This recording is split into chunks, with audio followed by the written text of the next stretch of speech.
All right, we are live. Welcome to All Politics are Local, America's number one political streaming show. We are here tonight. It's myself, also my co-host, co-producer Zaid Muhammad. Special shout out to Ed Riley, and the we have a packed show, and also special shout out to Donna Williams and all the other co-hosts on All Politics Are Local. We've got a packed, wonderful show tonight. It's actually really packed, right, Zaid? We got someone on every half hour. We had to put on a half an hour Yeah. thing. So we've got at 6 p.m. we have Naseed Gifted, the Afrofuturist and thought leader. He talks about ChemFest 2025, Afrofuturism on the rise. ChemFest weekend is September 25th to the 27th to 25. And we have the Chem Ball that is also coming up. So Naseed Gift. Wakanda ball. You froze, Jonathan. He's got and he is in a very restful, warm place as he tries to unfreeze. Uh, and he just acknowledged our first guest, and who's also trying to get in. And I hope it's not my connect that's having all these problems. Let's not say gifted. One of our gifted teachers, an Afrofuturist and architect of ChemFest. ChemFest weekend is coming up.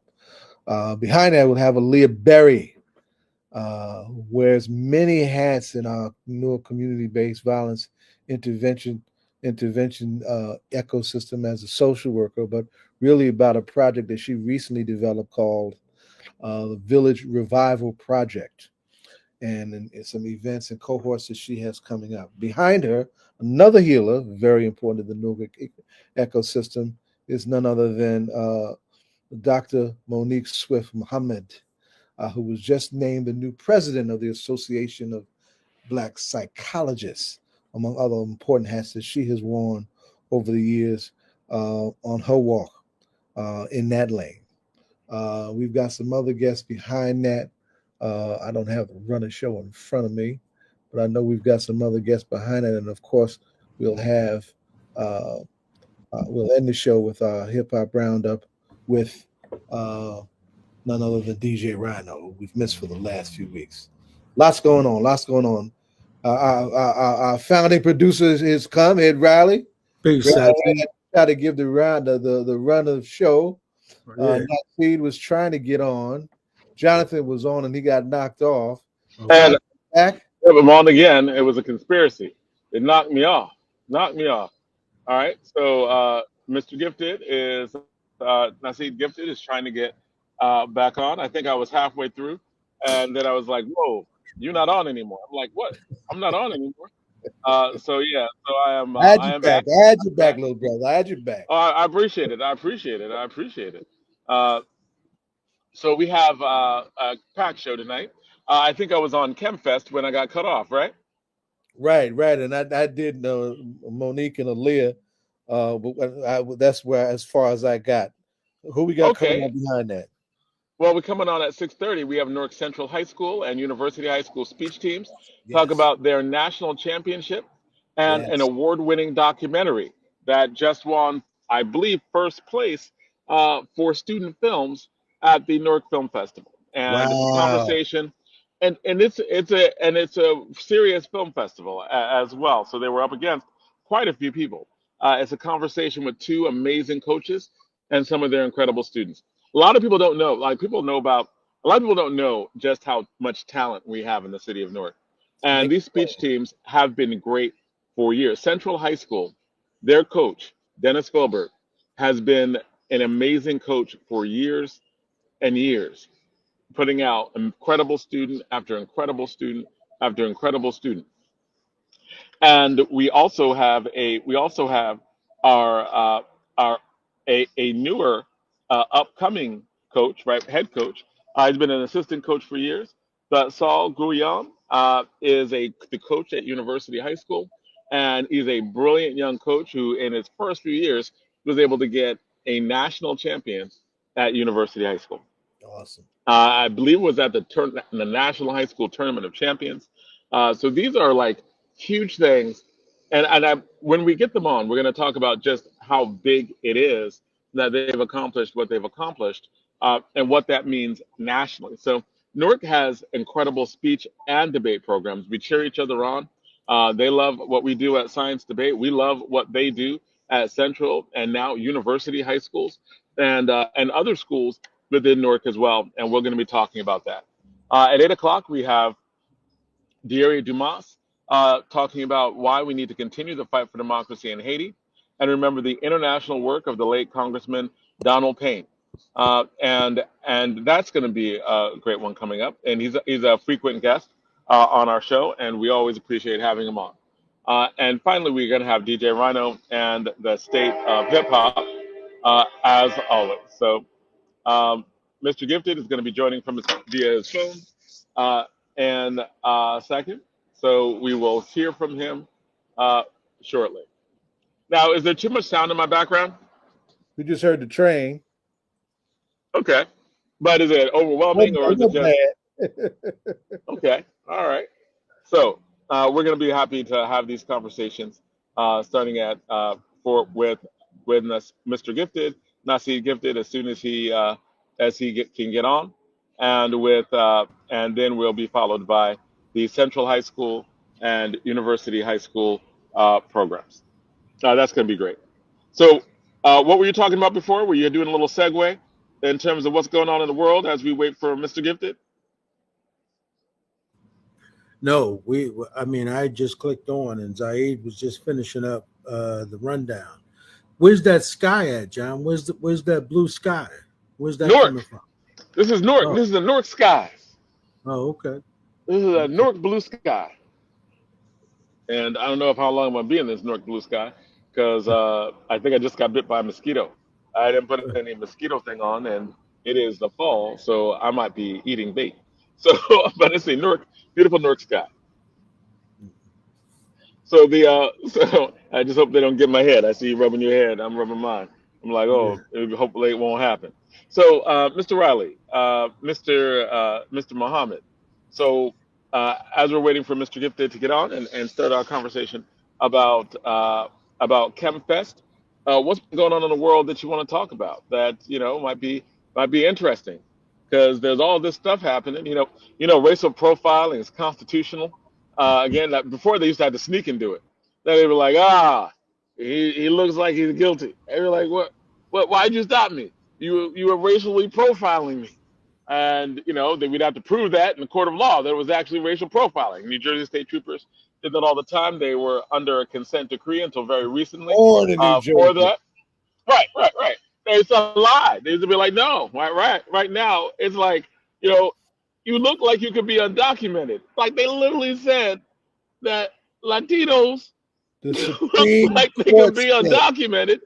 If you in Los Angeles, and now really the whole country, because the Supreme Court governs, all of Supreme the Court United said States. that. That's If right. you Latino and you look like you could be undocumented, which means you Latino, right? They said the odds. One You one of ain't the white. justices said the odds are, there are a lot of you in this area that don't have papers. So, and we just pick one of y'all out and just do that, then that's constitutional. That's crazy. That Rolling is up on crazy. you with masks and guns and whatnot. And that's supposed to be normal and Right, accepted. right, right. But we have our educator, I Mr. see this Gifted. come. Uh, all right, Nasir This Gifted. for On. future. He is the founder of ChemFest. He is an engineer by training. He is an educator at heart. He is a brilliant. He is a brilliant artist. He is a brilliant writer. He is a brilliant person to put things together. He has his own comic book line, right? Characters. Right. He also is producing. I believe you are into producing film now. I'm doing a lot of talking, but he is a gifted individual and an amazing educator. Welcome back to the show, Mr. Nasir Gifted.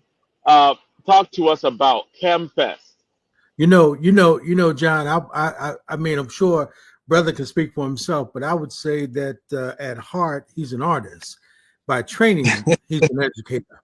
I think this is That's only because truly. you never seen him educate, right? I, Like you I never didn't seen him with the intend kids. to, This but dude, this dude is like But all of it, right? Like, I've so Teachers also, got maybe I've he's also, at heart an teachers artist got a and union that gang educator up on you. because that brother can teach. I believe that. I believe that. But I also seen all of his great. Thank I mean, I just the definitely way he's appreciate communicating. He's just multi-talented. All of it. That's all. He's just Nah, it's in his name. He gifted. The brother right. gifted. He Hey, hey, gifted hey, as an artist. He hey, now gifted see, 100%. you see, you 100%. got as an two, educator. you got two brothers defending you right now, brother. Now that teachers got a union that gang Yeah, up on I you. see, man. Right. I definitely appreciate it. I gotta hire. They battling for the best hype man right now. I definitely appreciate it. But thanks for having me on. I was trying to get my earpieces in. Want to connect? Okay, 1 second. Can you hear me? Oh Yeah, we yeah. hear you. We hear you. You good. Testing 1 2. Can We we hear Okay. hear you well. Yeah. So, oh, you can hear me well. Okay, thank you? you. Yeah, you fine. So, I definitely appreciate the time. I love being on the show and everything, be able to talk about all of the great things that's happening and what's going on within this universe. Thank you again for having me. And I see you get there, man. Just excited, man. We have a lot of things going on, and talking about the future of Newark, talking about the future of our community and everything, and that's building that lane for what's to come, and working with young people each and every day gets me excited of what the potential future can be. Because I remember a time when, I questioned about bringing children into this world, right? Because of the social ills and everything that's going on and everything. But I do see that there is an opportunity for a bright future. And that we built a platform called KimFest. And KimFest, where we celebrate Black animation, gaming, and creators.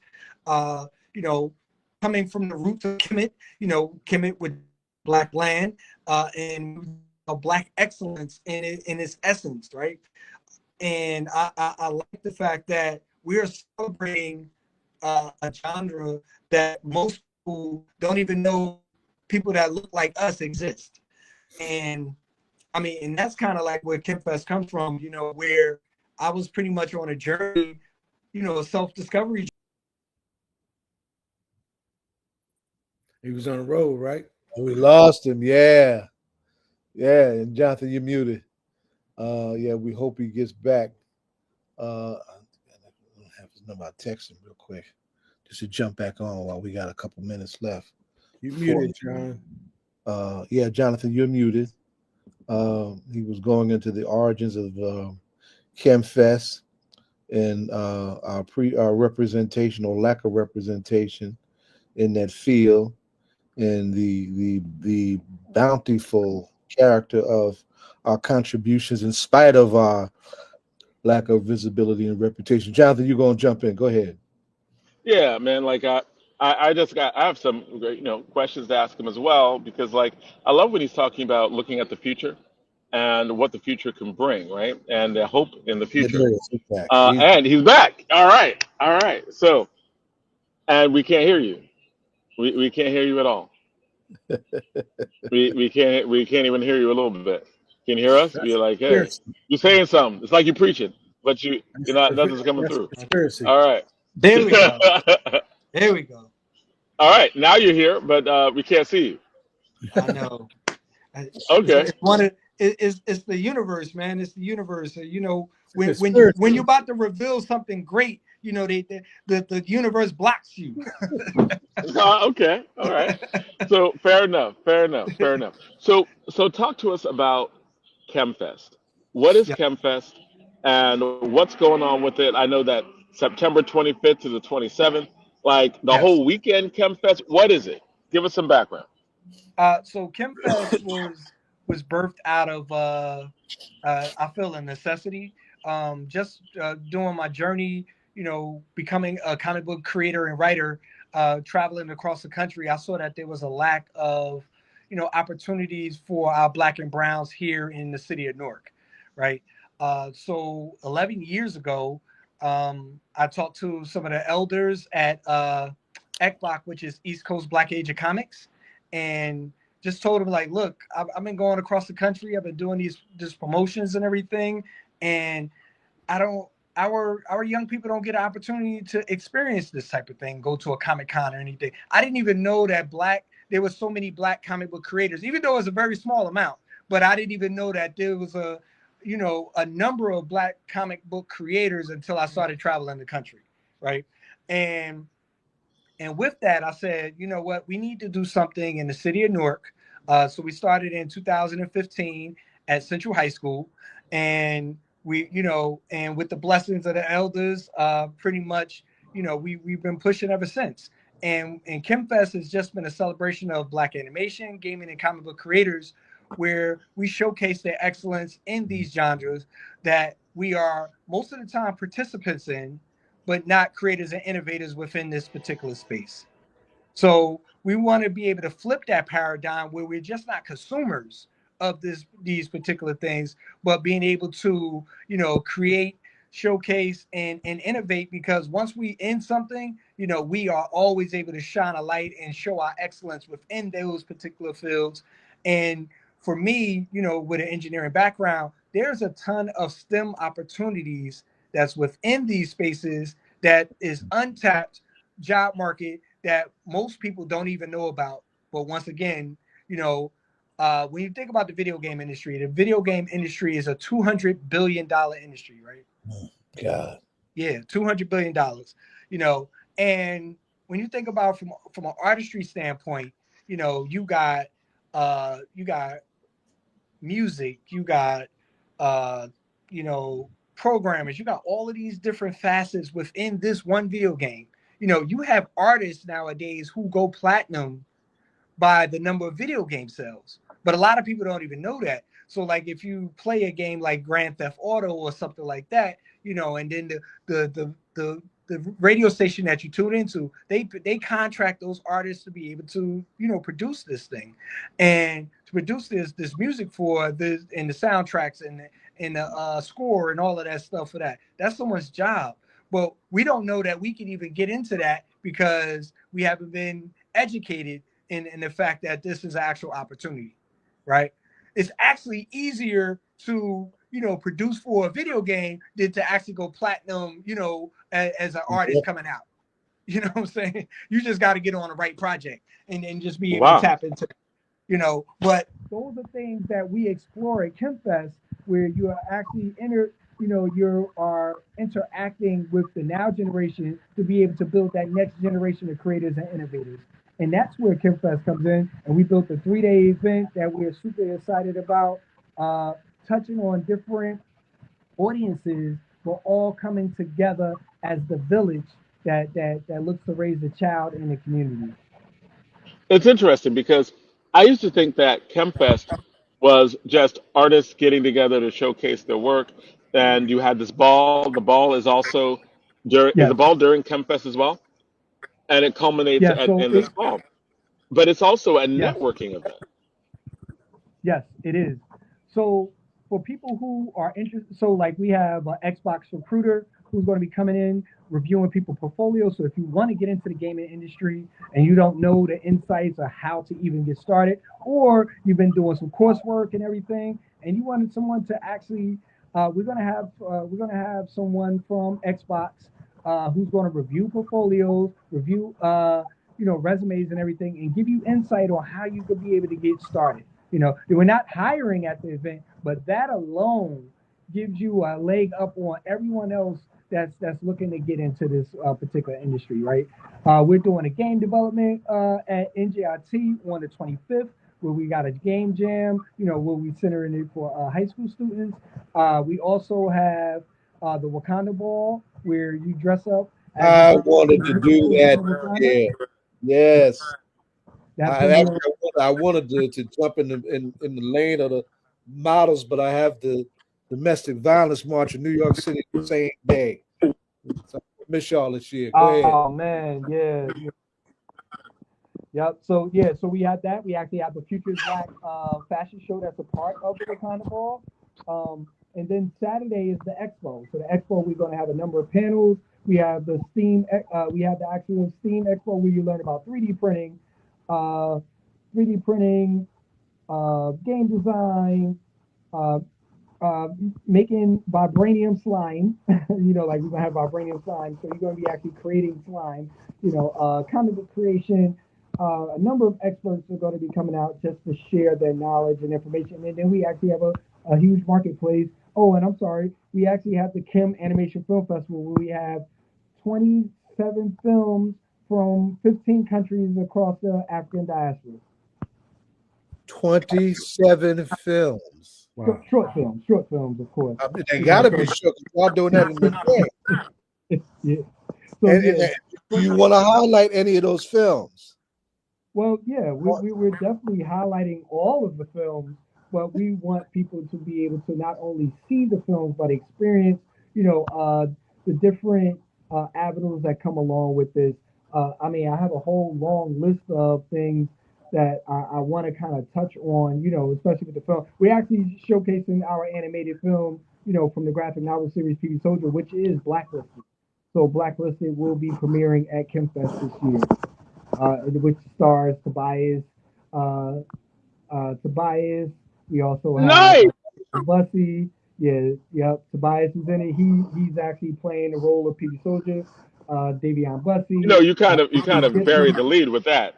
You got a Yeah. bona fide, television movie star inside of your And he is right, getting his work, All, getting all, right. good all, all, work. all a part of the Black Star universe, man. We creating the Black Star universe with this. But yeah, Tobias lent his talents to this particular project. But this is only the beginning. Like this is a proof of concept just to show people what we can do. And if we actually had a real budget, how far we can actually go with this thing. Okay, right. So, Yeah. if you ever need a voice, right? Ever need a voice of a villain, right? Let me Uh, know. I do voices. I do oh voices. yeah. Hey, shoot, I need to get back in acting shape. yeah, both of you guys. Shoot, I'm talking about villains, ancestors, everything, man. Because we go we go from the future to the past to the present, and everything I, with the I'm storyline. I'm So just saying. we definitely tap Behold, into the only thing greater than yourself. I mean, I got voices, man. That was an John, you have too much Kool-Aid, man. Nah, that's That's the so, next audition. so like this is impressive because you are not just a fun artist getting together event. You're actually an actual networking event where you have industry people coming in and seeing the talent that's there to be able to use for their project. Yep. I mean, and that's what it is because the difference between the short films and the feature films is collaboration and the financial resources, right? One of the biggest hurdles in animation and gaming is the you can build something on a small level, but to do something that you see in a feature film or whatever, that's the $200 million or better, budget. And for you to be What able to about even the get advancement in certain types of AI, right? My uh, cousin, Eric Hamilton, has become a leading national expert in AI and using it for different types of animation. And he just like puts out random videos that he just did within 20 minutes, but they look really cute. Now they're AI, but they yeah. really look like wow, they're impressive in terms of animation and what he can do. Are there tools that you're utilizing for those animation purposes? Not well. I'm actually still experimenting with that. But one of the things with AI, one, I still with the creative juices and everything, and making sure that we still employ artists. Like I'm still balancing that thing, but I'm also using it as a tool to be able to enhance what we're looking to do. But one of the hindrances with AI, and that's probably why you see him doing shorts, is because of the consistency factor, right? You it's hard. It's getting there, but it's hard to do a long feature, with the consistency that you need for animation that would be hand drawn or 3D animated, through the various tools and stuff. But it does, allow you to be able to do certain things at a faster. So you have black background artists that you can, be able to create backgrounds with prompts. You can be able to do those things. I mean, if you want to go real super low budget, you can actually do some voice over work in AI, and be able to have it mimic those things. But I like to use some of those things for presentations and proof of concept. And then from that, be able to work with some funders to be able to, employ artists to be able to, finish out the project, but definitely using it as a tool to enhance your art and your craft and everything. All right. So we are. I know we're running. We're running out of. We're coming toward the end of this Yep. particular segment. Are there other things that what else do we need to know about ChemFest, the ChemBall? Where is it? Like, where is it located? Yeah. Yep. So we're actually in 3 different locations each day. So day one, the 25th, we're actually at NJIT. We're at NJIT. We're on campus with the college students. Shout out to IGDA, which is the International Game Developers Association that will be working with our young people, as well as Nice. NSBE, NJIT, National Society of Black Engineers, and NJIT EOP, which is the Education Opportunity Program. They are co-sponsoring that facet of the ChemFest 3-day event. And Yeah, then that's on really neat. Yep. And then Nice. on Friday, we actually will be at the Temple of Hip Hop, doing the Wakanda Ball. That's on Friday, and then on Saturday we will be at Cityplex. We'll be at Cityplex 12 Newark on Springfield Avenue. So, and that's where everyone will be able to see the films. Of course, attend the marketplace and the panels and workshops that we have planned. Man, I'm always every And time that there's that ChemFest. that day I is geared for everybody. Well, this like it seems like this is an incredible event. Is it on Sunday? You said Thursday. Is it Thursday, Friday, Saturday, or Friday, Yeah. Saturday, Sunday? Yeah, it's Thursday, Friday, Saturday. Only Okay. because we found that Sunday is a little more challenging to get people out. They're doing their Okay. errands, they're going to church, they're doing all of this stuff. So we kind of made it into the earlier part of the week, especially for those who are probably coming from out of town, out of the country, to be able to, do everything as well as get back to their native country. Okay. All right. So that's right because you have people coming up from different places. So what are the countries Yeah. that are going to be represented at ChemFest? Because like Uh, again, you're bearing all this, right? Like you have major actors working with you on projects that are there. That it's a networking event, and you're literally getting people who are creative jobs. You're working with NGIT to get and having major sponsors come and network with current students to literally get them jobs in the entertainment field. Like, so you're doing a lot, man. You've got people coming internationally. Talk about this. Yeah, so we have people coming from Ghana. We have South Africa. I actually have to go through the You have entire list. Ghana, Of South course, Africa. So it's the yeah, International ChemFest Festival. yes, yes, yes. I mean, when I said 15 countries for the African diaspora, that's what we tap it into. I mean, we actually have some Wait, you interest have from South. 15 countries represented here? Did you say Yes, you have in the 15, fest, one five? in yes, 15, yes, coming. But they were, and when I say representing, they submitted their films into the festival. Some of them are actually, have the opportunity to be able to attend. Most of them have not had the opportunity to attend though. So we're working on a virtual aspect so we could be able to have them, tune in virtually. That's our next level with all of this.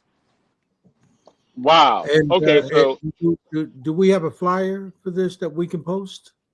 Uh, yes, I believe Rafiza probably in the background probably got something for you guys. So, Uh, Rafisa, if so you she'd be got able to it, post. make sure you send it so we can post it.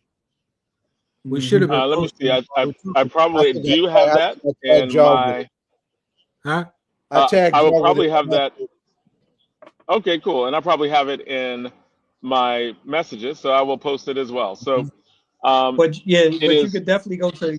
Oh, go ahead. You could definitely go to chemfest.com to get all of the information. That's KHEMFEST.com. Well, thank you very much. And one last question, of course. You've been on our show Yes. before. You know what we're going to ask you.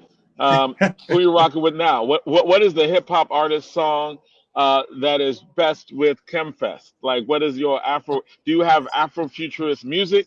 Oh Is there yes. Afrofuturist hip hop? Like, what do you got for us? Well, so for me, I'm listening. I'm still listening to AJ McQueen. I got turned on to this guy. He gives me the Dead Prez. Uh, man, most Def Talib Kweli vibes. But a new age version of them. For today time. And I'm listening to some Afro beats from as far as Tim's and uh, I like them. Tyler, and then some of the others. But yes, we actually have a DJ that's going to be playing beats by Jay Taylor Productions, who's going to be the DJ for the event. That's going to be playing all of the Afro beats, Afrofuturism music that's going on during Chemfest. And we got DJ Fiozzi for the Wakanda Ball, and LMNOP, who's going to be our live band that's going to be playing at the Wakanda Ball as well. Gotta have Okay. some funk and some Yes. sun, Rado, because space is the place. Oh yes, space is Okay. the place. All right. Well, thank you. Thank you so much you. for Thank you that. for the opportunity. We've got a little bit of AJ McQueen on here. People don't know, Right. who he is, so just put that up there. And we will see you soon. Thank you, and we definitely we can't wait till the next time to have you on. Nah, man, Yes, thank sir. you. Thank you Yes, for the sir. opportunity to be able to share on your platform, man. You guys are doing Absolutely. great work and Thank you. keeping the community engaged. So thank you. Thank you for what you do. Appreciate Well, you, bro. well, we appreciate you, man. We appreciate you a lot. Praise All the right? teacher. Praise the teacher. Yeah, all right. Yes, absolutely. All right. Thanks All right, again, thank man. you, everybody. I still disagree with John. I think your Well, heart is in to all this artistic stuff that God gave you as a gift. it's The other both. stuff You can do is your training. heart. He got a big heart. I'm just saying. I've seen the man educate in person. He's phenomenal. I He's believe you can do that. you can. He is an educational leader. Can lead many different ways, and I mean, yeah, I mean, it's training, but it's also talent. Like Yeah. he is a naturally gifted, Mr. Gifted. Not There see, you gifted go. is a gifted There you go. educator, right? There you It is go. in his name, and that is who he is. So I appreciate that. No, man, I appreciate you guys, man. Thank you once again. Take care. Yep. Peace. All right, peace. All right, cool. So in our educational theme, Oh, we got a room full. What we got here? oh, absolutely. So we have Saul Gruyan on, and he is one of the most amazing young educators in the entire country. We've got the Phoenix represented. They are from University High School. The speech team, I think, is like 2 years old, right? Like I mean, the current iteration. Like you've been there for about 2 years. Yes, we're going on our third year starting this September. Yeah. Okay, so you've only been there for 2 years, and you already got at least at least one national champion. Talk about some of those accolades. Let's start off. Let's do this introduction right. Right. We hopefully will also have Mr. Dennis Filbert on from Central High School. I want to just really big up speech teams in Newark. These kids are phenomenal. Their coaches are phenomenal, right? What they're able to do with the language is moving. Like they could make me cry. Like grown man, oh, I am crying, right? I ain't crying. And then you halfway through their performance and you're like, I ain't crying, right? I'm not crying. I'm not crying. I promise I'm not crying, right? Because they are so powerful. Like it's almost like, man, it's gonna make me cry again now. I ain't got no tissue, right? So But these, Jonathan, let me ask you a question. So a speech team is not a debate team, it's something different. well, I would appreciate let, that question because some that's a of great us question. didn't have none of that. Exactly. That is a great question, right? Because there's speech and debate. A lot of schools have both, right? Speech and debate teams. At Science, we just have a debate team. And actually, some of my people go and debate. Like one of my students debated for, I mean, did speech for university last year. And some of Central's kids, if they want to debate, they do science because sometimes it's very difficult. Like for me, it's difficult for one person to do both, even though it's kind of done and normally all over the country. But doing it great, it's beyond me, right? But Mr. Grion, Hello, hello. Thank you for having me. I appreciate the opportunity. So, would you like me to explain what speech is? yes, Please, what is speech? please. What Awesome. is a speech team? So the National Speech and Debate Association is divided into two brackets. So speech and then debate. So there's a variety of debate categories, and then there's a variety of speech categories. So with speech, it's divided into three different segments, right? So the first one is individual events such as humorous interpretation, dramatic interpretation, or duo interpretation, where you get to work with someone on a dramatic, on a comical, or a serial comic duet. And then you have public addresses, which is original oratory, which is probably one of the most scholarly categories in speech and debate because you have to really find your theme that relates to not just one person, but the entire world.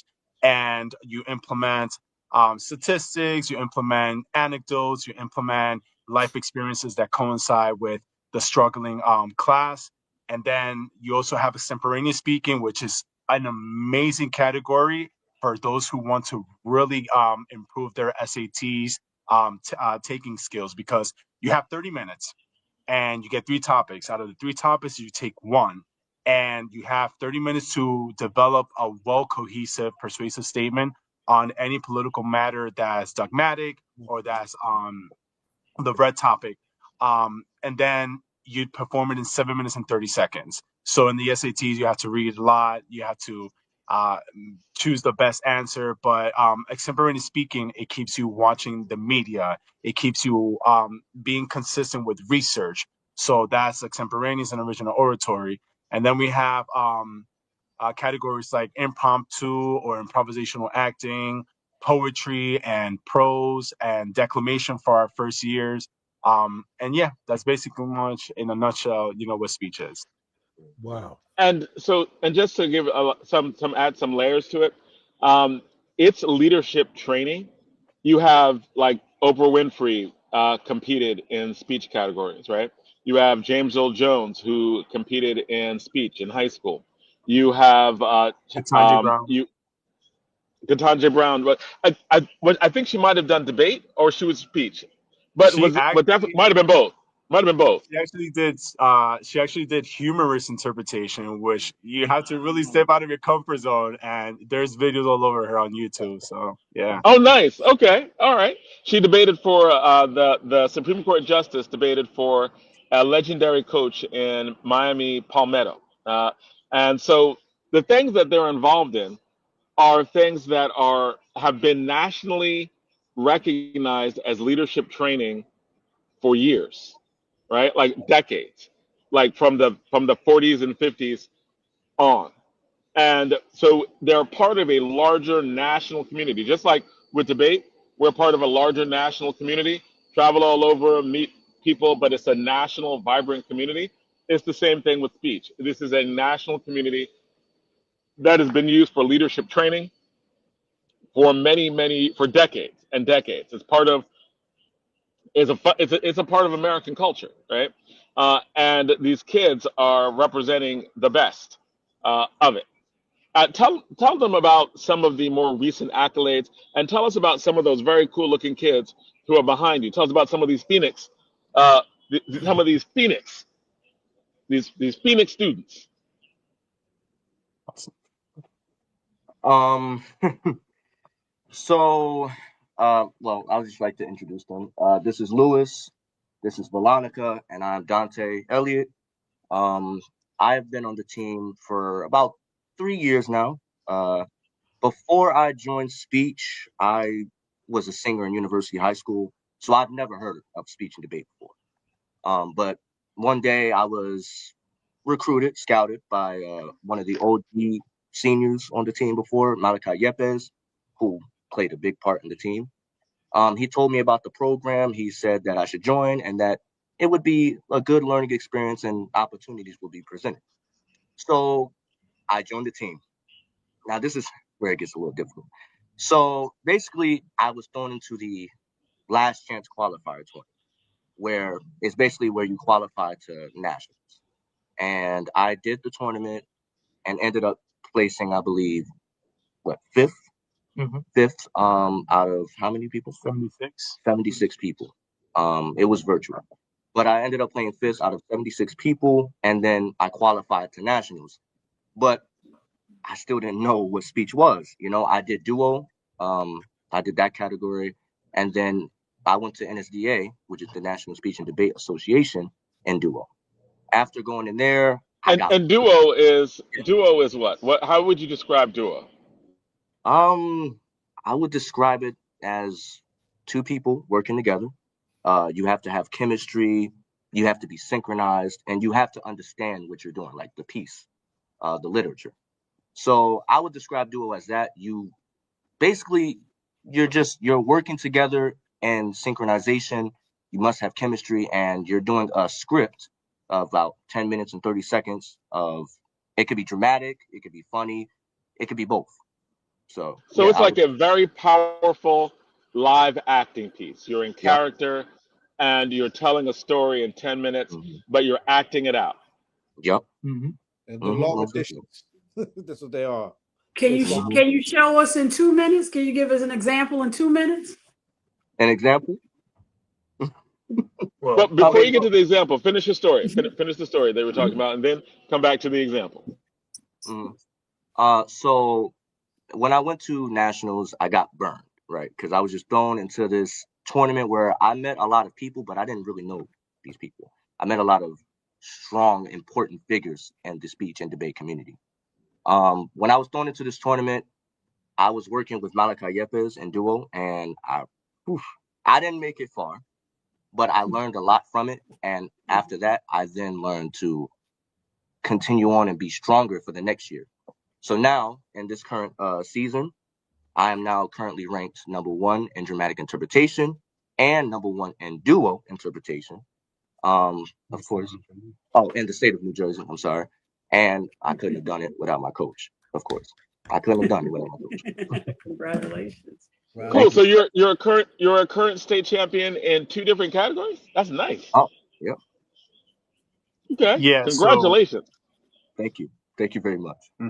so a little bit about that. So, all the high schools that are affiliated with speech and debate in the state of New Jersey is, I believe, over 50 or maybe even up to 70.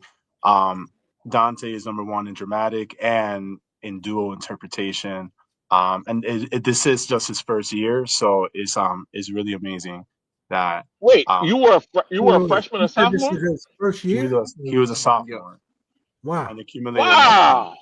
Wow. Yeah. Oh, and just because people might not know, New Jersey is highly competitive in speech. New Jersey is more competitive in speech than it is in debate, right? Like speech in New Jersey, that's New Jersey, I and they understand. have some of the best speech teams in all of the United States, right? Like shout out to Ridge High School, shout out to Elizabeth Some High School, right? Shout out to Summit High Elizabeth. School. Those are some of the best. Shout out to Milburn High School. Those are some of the best speech schools in all of the United States. And Duo is one of their babies, right? And you said Duo. Which other event? Dramatic Dramatic. interpretation. Which one? Dramatic. Dramatic interpretation. And DI is the most competitive, right? Like oh yeah. DI is the most competitive in the state of New Jersey, I think, right? From my opinion of what it is in terms of speech events. And Duo, I think is a close second runner up for really competitive. That's the one that everybody knew. Those are the two. Those you are the sophomore. Those are the two awards. Like from my experience in speech and debate, those are two of the awards for state championship that everybody wants, right? If you're a speech team, you want to win dramatic interpretation. I think they even at the award ceremony, DI is last, right? Because everybody's waiting to see what's Mm-hmm. going to happen in DI. So nice, congratulations, man. That is more than just a little impressive. And Jonathan, in your first year. Let me Wow. get to my example so we can see the example of his DI. Which one would you say? We don't mean to put you fully on the spot, but if you Okay. can, I mean, I'll see what I What's up, remember because it's been a while. It's been a while. Okay.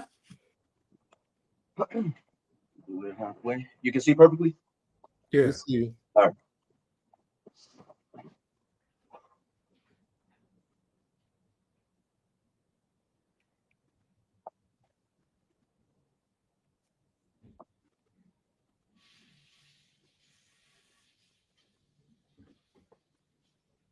Way in the water, children. Wade in the water, children.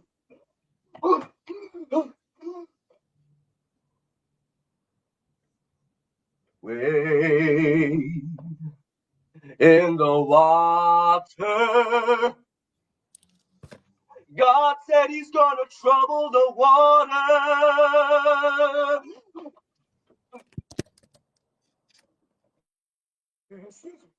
Excuse me. Where am I? In heaven? You telling me I actually made it to heaven? Well, with all that shit, I mean, stuff going on down there. One begins to question if such a place really does exist. Would I go back? Hell no. I mean, no. But I do miss my family and my son. What's his name, you ask? Emmett. Emmett Lewis Till. And don't you ever forget that. Wade in the water. Thank Guys, go trouble the water. All right. Now, did you craft that yourself? you. No, I'll say I got it from him. He helped me a lot. This is his piece. He created this. Yeah, so the piece was Emmett Till's story told from his father perspective, Lewis Till, which we don't really know much about, but Right. when I went to Amherst Mainly, everybody College, talks about mom. yeah, Mhm. yeah. Mhm. So I did some research at Amherst College where I went to undergrad after I graduated from Essex Community College, and I did some extensive research and wanted to represent the Harlem Renaissance Night at our school, and I created the script, and the story is told from heaven, so it's a historic fiction from heaven, where the father talks about the struggles of Black man during the Jim Crow law and how he didn't survive it, and he saw his son from heaven being mutilated to death, and then he also saw the process of the civil rights movements. So this is why speech is so important, because it tells stories that are untold and are still yet to be discovered. So I'm very happy that Dante was able to take it as far as he did. The physical acting should also be noted. Absolutely, I'm, right. yes. I'm saying, I'm Absolutely. saying that as an Absolutely. actor, right? You Now, started with that lynch, that Mhm. right. That's physical acting without saying a word, That's right? right. Put you right in it. Mhm. Excellent, young man. Excellent. now, Need now, Mr. Guillaume, and Yes. if I'm saying your name incorrectly, please correct me. No, you said it Uh, right. okay, cool. If Now you graduated from a Newark school, right? Or Yes. like you did speech for Newark School. What was your high school speech and debate like? Because you coach. I mean, you were a student, and then you graduated from Essex, Amherst, and came back, and you've coached. You've been an assistant coach for years, and you just got your own program 2 years ago. Tell us a little bit about your story. Oh my goodness. So I went to Barringer High School, and back in during my times, Behringer didn't have the best reputation. But some of the best diamonds are crafted under a lot of pressure, and I really took advantage of the resources there. And speech and debate was one of them, along with robotics and student council and golf and so many others. Um, I did it as And an escape outlet. Behringer's speech team back then was also a nationally competitive speech team that Yeah, got state champions. And I just want people to throw that out there. A lot of people didn't yeah. know that. Who was the coach then? The coach then was Denise Baskerville, who's known as Denise Baskerville Richardson nowadays, and Oh, along very with Miss well. Gregory Otherwise known as Williams. Antoinette Baskerville Richardson, That's Tony right? Antoinette. Baskerville. That's right. That's right. Tony That's right. Baskerville, right? Yeah. So I did it while I was experiencing homelessness in high school, and it was my Wow. escape outlet. It was the one place where I was able to compartmentalize my thoughts and study for the SATs. Where after I graduated, I scored a 2350 in my SATs, um, solely because I found an outlet where I can let all the emotions that I was experiencing as a homeless kid in Newark. You I scored wanted to get 2350 while being homeless. yes, Wow. and it's all thanks to this space, the space to be able to tell stories and get things off your chest, because a lot of time we keep it within ourselves and we think it's okay to just smile, but at some point you have to let it out. So Right. crazy enough, after I graduated, I started coaching with Dennis Filbert. So I've always said that um, one of my wins is like a win for Central, and one of Central's win is a win for me, because I'm literally an extension of all that he's taught me and all that I've been able to research on my own. So, we never, it's crazy because he's my best friend, and we've never seen each other, and we teach our kids that we're not competitive against each other, we're not rivals, but we always feel as one unit, and that's how Newark grows, that's how Mhm. Newark keeps it real. And that's why their raw emotions and our stories matter, and people believe them. And we have been winning Tournament of Champions. We had a state champion in Poi. We had dual finalists. We had the most finalists in the Tournament of Champions this year. And last year, Central High School had the most Tournament of Champion finalists as well. So it's And to be clear, right? When they mhm. say Tournament of Champions, they are talking about the national high school Tournament of Champions. That is the thing for all of high school debate. The richest, most resourced public and private schools in the country compete at the highest level in the United States. This is not, when he says the National High School Tournament of Champions, it is a big deal, right? Like it is the pinnacle, it is the pinnacle of competition nationally in the activity. So you are going against everybody and every school, and you're talking about like like schools, like amazing schools like Bellarmine, amazing school, like they are all competing, right? And for them to get so many finalists and national champions, like multiple years in a row between Mr. Guyon and Mr. Filbert, who are here, right? He's For just come. them to do that, it's not just a little bit of something.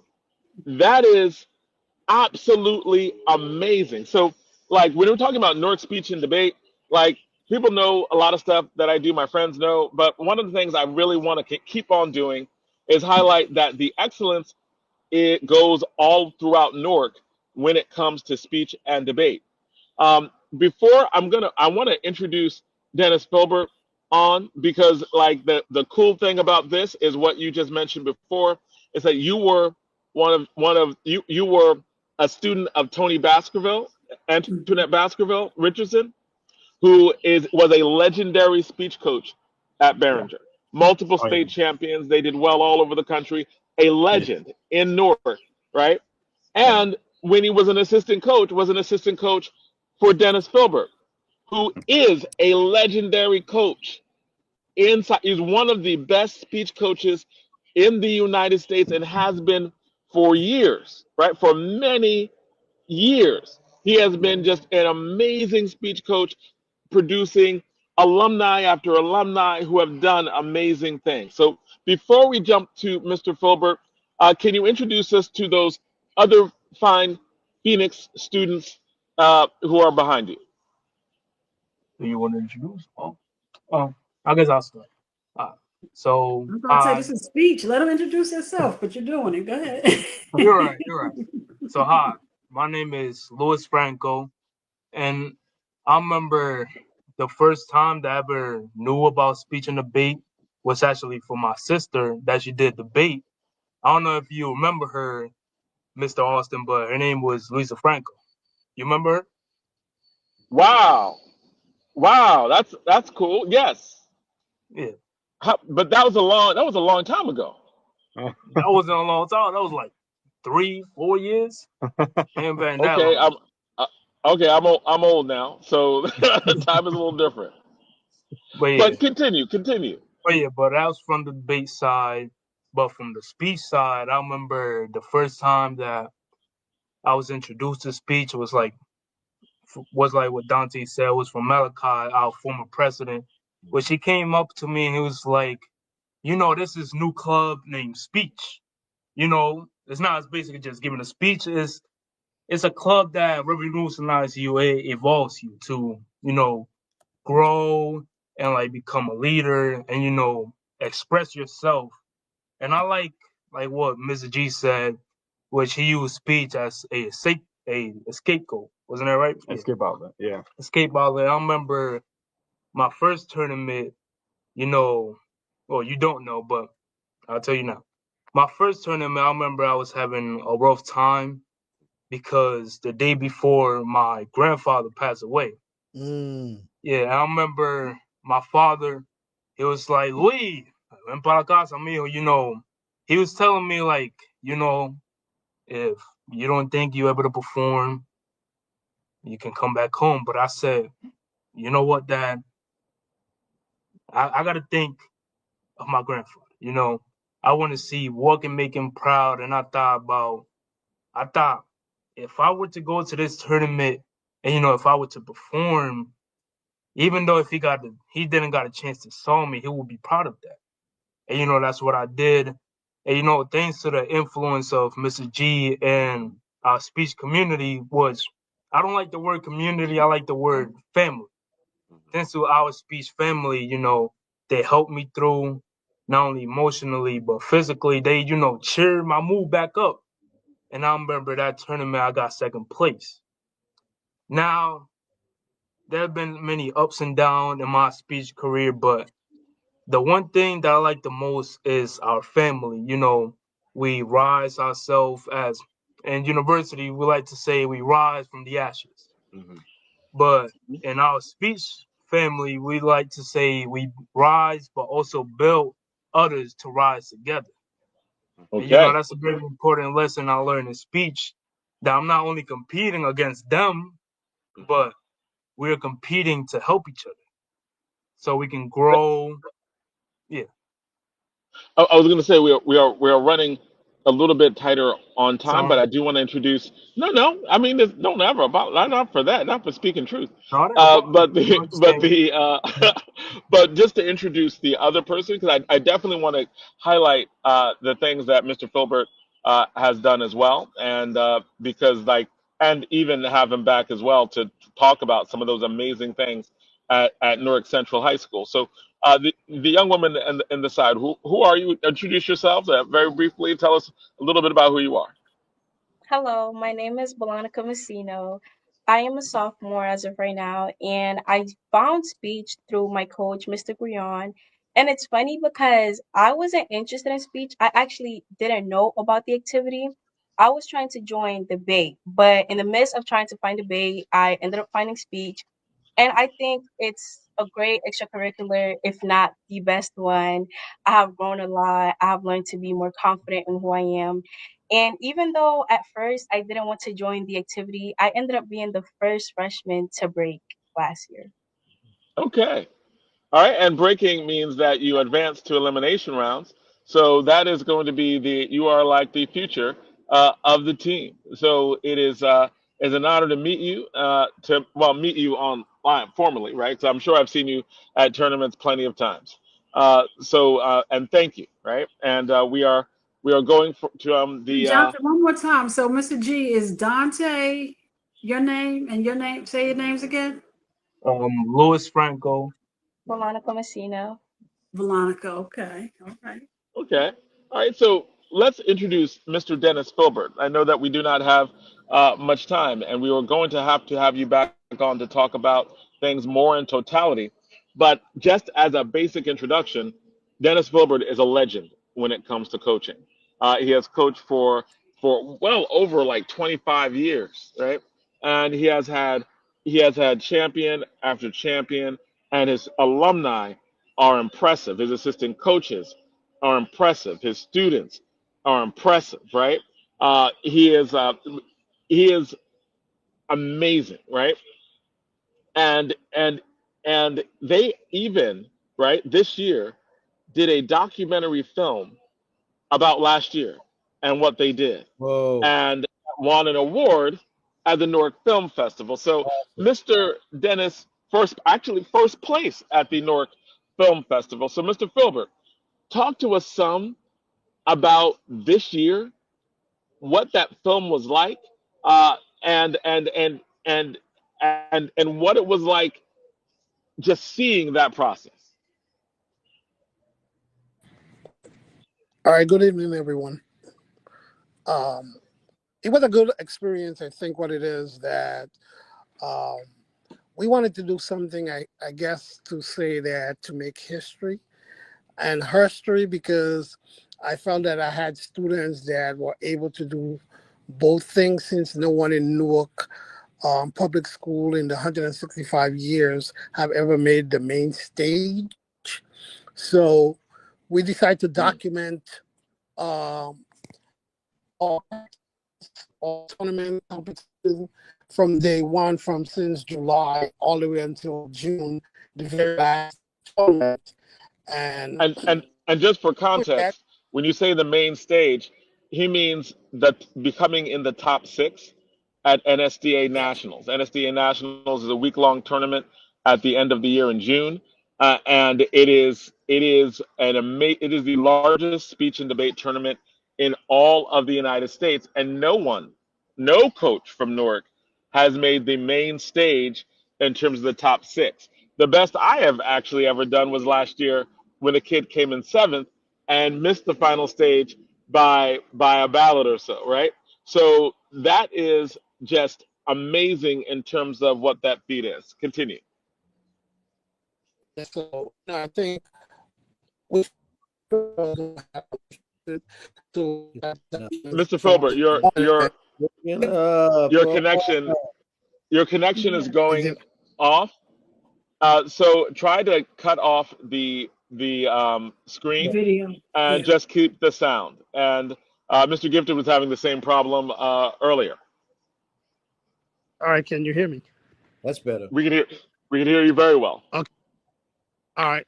So the main thing we wanted to do was document it because I felt that something great was going to happen, and we decided to make a documentary because we thought about it in 2019, but COVID happened. So Mm. we felt what a way to do it, and I had a great bunch of kids this past year, and we wanted to do something special. So we documented it from day one, and we end up making the main stage, Tournament of Champions, the National Individual Event Tournament of Champions, as well as NCFL. One of the students came in third place in dramatic, and like Mr. Gurion said, he has been my assistant for about 9 years. We've been best friends, Wow. so um, his student as well became the first in the National Catholic Forensic League national champion, and no student from Newark has ever done that. So when it comes to speech, as Mr. Austin said, I've been coaching for 27 years in Newark. I'm a former student of Central High, and I came back and teach here at Central High as Seems well to be a as coach. So I started as a debater and turned to speech for 4 months, and this is where it's been. Um, our documentary, we entered the Newark International Film Festival, where there were over 85 countries, over 2,000 films, and we got chosen and nominated, and we won the best documentary by students. So now we've been advised to enter the Sundance Film Festival to see if we could get nominated for an Oscar based on what we did. Okay, Wow. Wow. nice. So that's what you're in the process of doing now. Yeah. So today, most likely we are dropping the documentary worldwide so everyone can see. But at the same time, February come along, we are entering the Sundance Film Festival to see if we could get nominated for an Oscar. Oh, Is there, excellent, excellent. Mr. Filbert, is there a trailer out there that we can see? Yes, we have the trailer on our Instagram page, which is Central Speak Newark. I'll send it to Mr. Austin so he could send it around. Yeah, you can put it Okay. in the chat. You can put it in the chat as well, but it's called Central Speak. Central Speaks. Okay. Okay. NWK, that's the Instagram page. And the Instagram is the documentary is called Central Speaking Road to Nationals. Okay. All right. Well, thank you so much. I know that we are a little past time, but Mr. Filbert, we're gonna have to have you back on because we need a longer, more extensive interview so you could talk about a lot of your career and the things that you are accomplishing, as well as update us on this film and this film project. We're gonna see it. Love to see it. We're gonna do that, and we're gonna do that. Hopefully, we can do that in the next few weeks. Also, good luck because I know that. Both of you are headed to Yale a week from now to compete at the first tournament of the year. So good luck Yeah. in the speech competitions. We travel around the country to do the stuff that we need to do, and for everyone to know that Newark has a great speech and debate tradition that goes back 40 years. And we have been putting and investing in these programs for years, and they get benefits, and former students become teachers in both speech and debate. So, and there are other districts watching, other district like you. There is no Yes. better thing that you can invest your money in Yes. than speech and debate teams. They will keep giving. They will keep giving over and over and over again, generationally. Well, So, you know, Jonathan, before Mr. Filbert, Mr. G go, we got to know what they're listening to while they're out there telling everybody about Newark. This is a hip hop political show, so we need everybody to let us know. Go ahead, Jonathan. okay, let's do that, but very briefly because we have Yes. our next guest on. Okay, so Mr. Filbert, Mr. G, and Dante, Luis, and Veronica, if you can tell us what hip hop artist, individual or group that you listen to, getting ready to do your speech or debate when you're getting ready to go on that main stage and Yeah, like represent. what's your prep music? What's your pump up music? It doesn't have to be appropriate. Yeah. And So in all go ahead. honesty, it's more like a praise song Okay. where Okay. it is sung by a hip hop artist. She's very well known in the gospel world, and it's called "Something Has to Break." And who's that by? Pardon? Who's that by? Yeah, We'll look it up. Is it Essential Worship? Kiara Sherrod? Yeah. Yeah. And it's Okay. it's an amazing song because break in the speech and debate world means that you advance past the preliminary rounds. But then in the real world, it means like break the chains of bad luck, break the chains of poverty, of depression, and all that, and claim your power, and your energy. So we really go volume max in the car when we're in the national tour. Okay. All right, Luis, Dante, Veronica, who are you listening to? Well, I do listen to some Drake. I listen to him. Ooh. but I also do listen. I also do listen to gospel, and definitely Kiara Shaw's "Something Has to Break." Mm-hmm. I love it. It's the best way to get my energy up before the All Okay. tournament. right. Veronica, All right. I'm not really a big hip hop person. let us know who you're listening to. Yeah. Anybody. I like listening to more of like chill songs. I like listening to Frank Ocean. I think it Okay. Okay.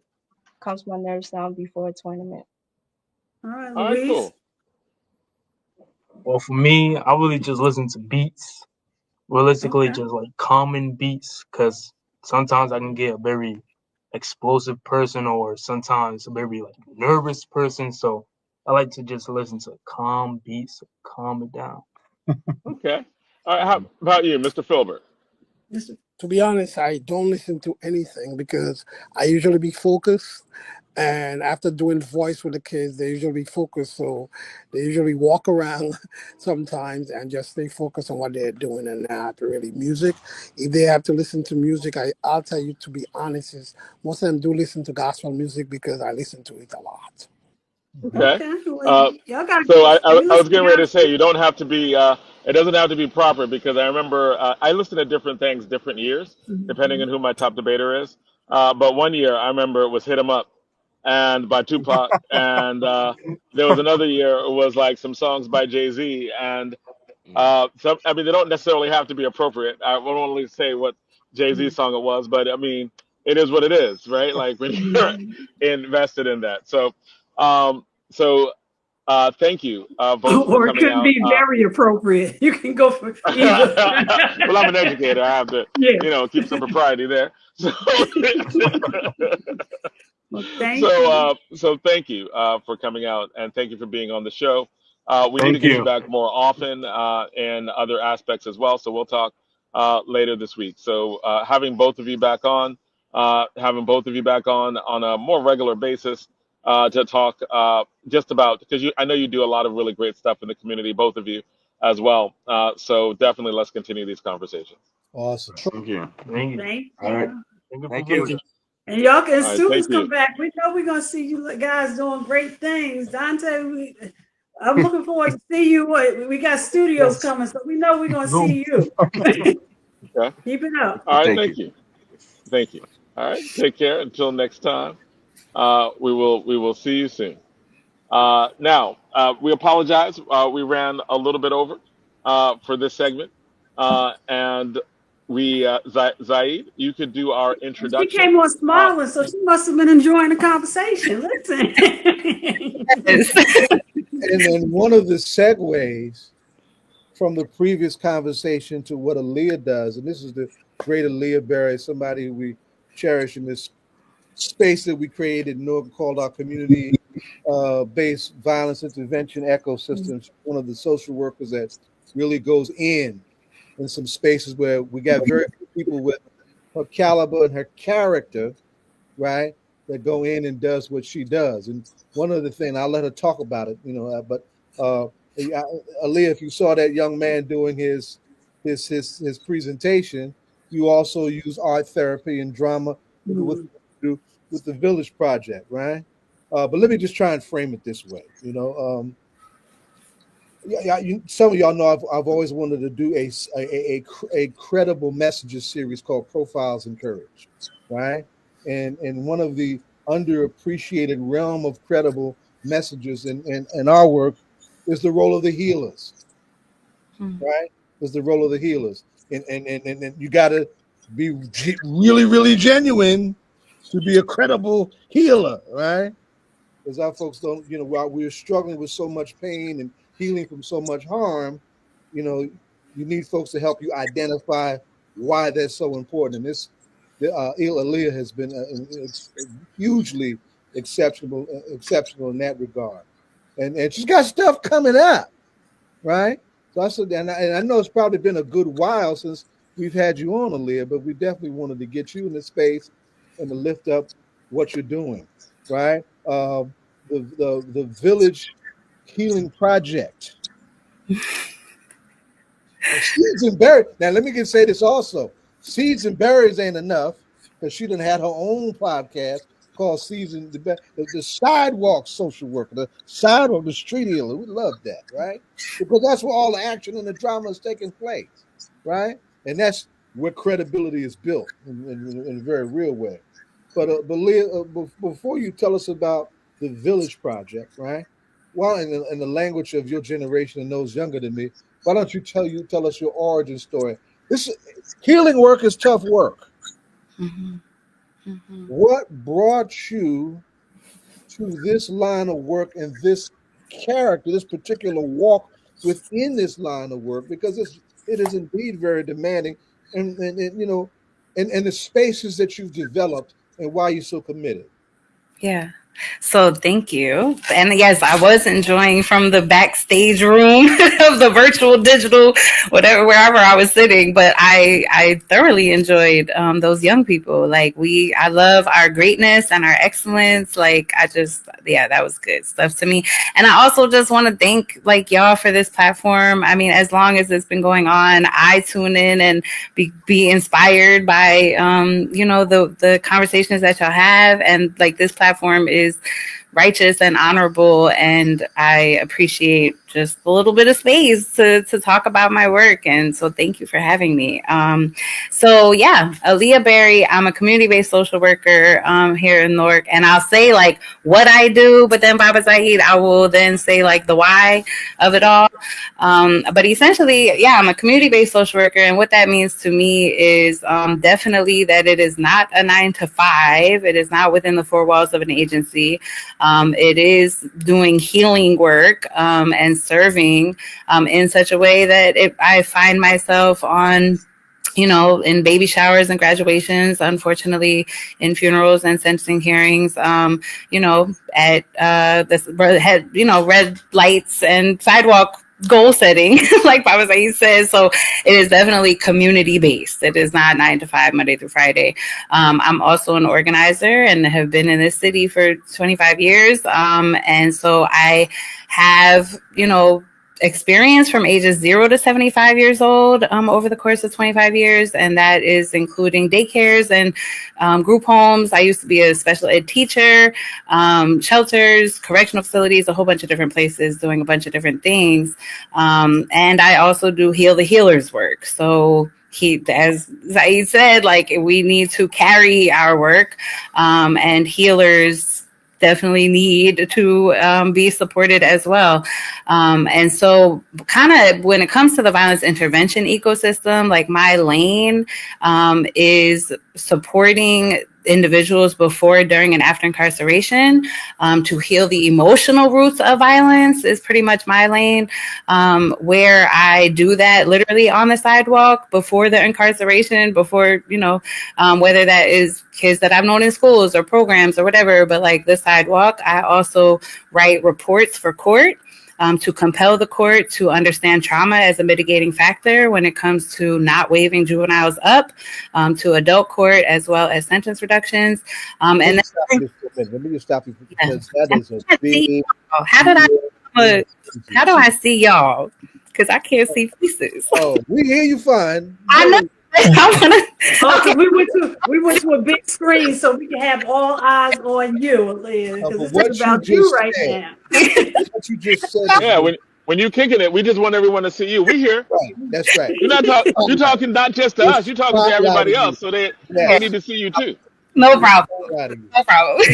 That particular point, because Jersey is, one of the most infamous long sentencing incarceration states in the country, and one of the things that they're especially harmful at and have been for a long time is aging Black and brown kids up to do long bids. Yes, waivers.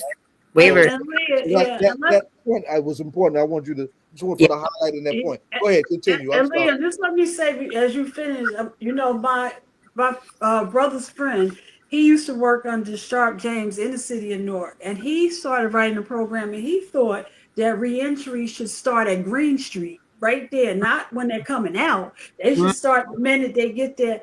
And I have to tell you, social worker, my mother was a social worker for Essex County Welfare, but I have to tell you, she, when she went out to school through Keene and everything, she went through a program called Project Deep. So her training probably started when she was receiving assistance, which enabled her to go back to school. But I would come home and my mother, like you said, you had me, it's not a 9 to 5 job. My mother, I would come home, people would be sitting at the table or sometimes in the bathtub. Donna, go get them some clothes. We need to help this person. She would do it on the weekends.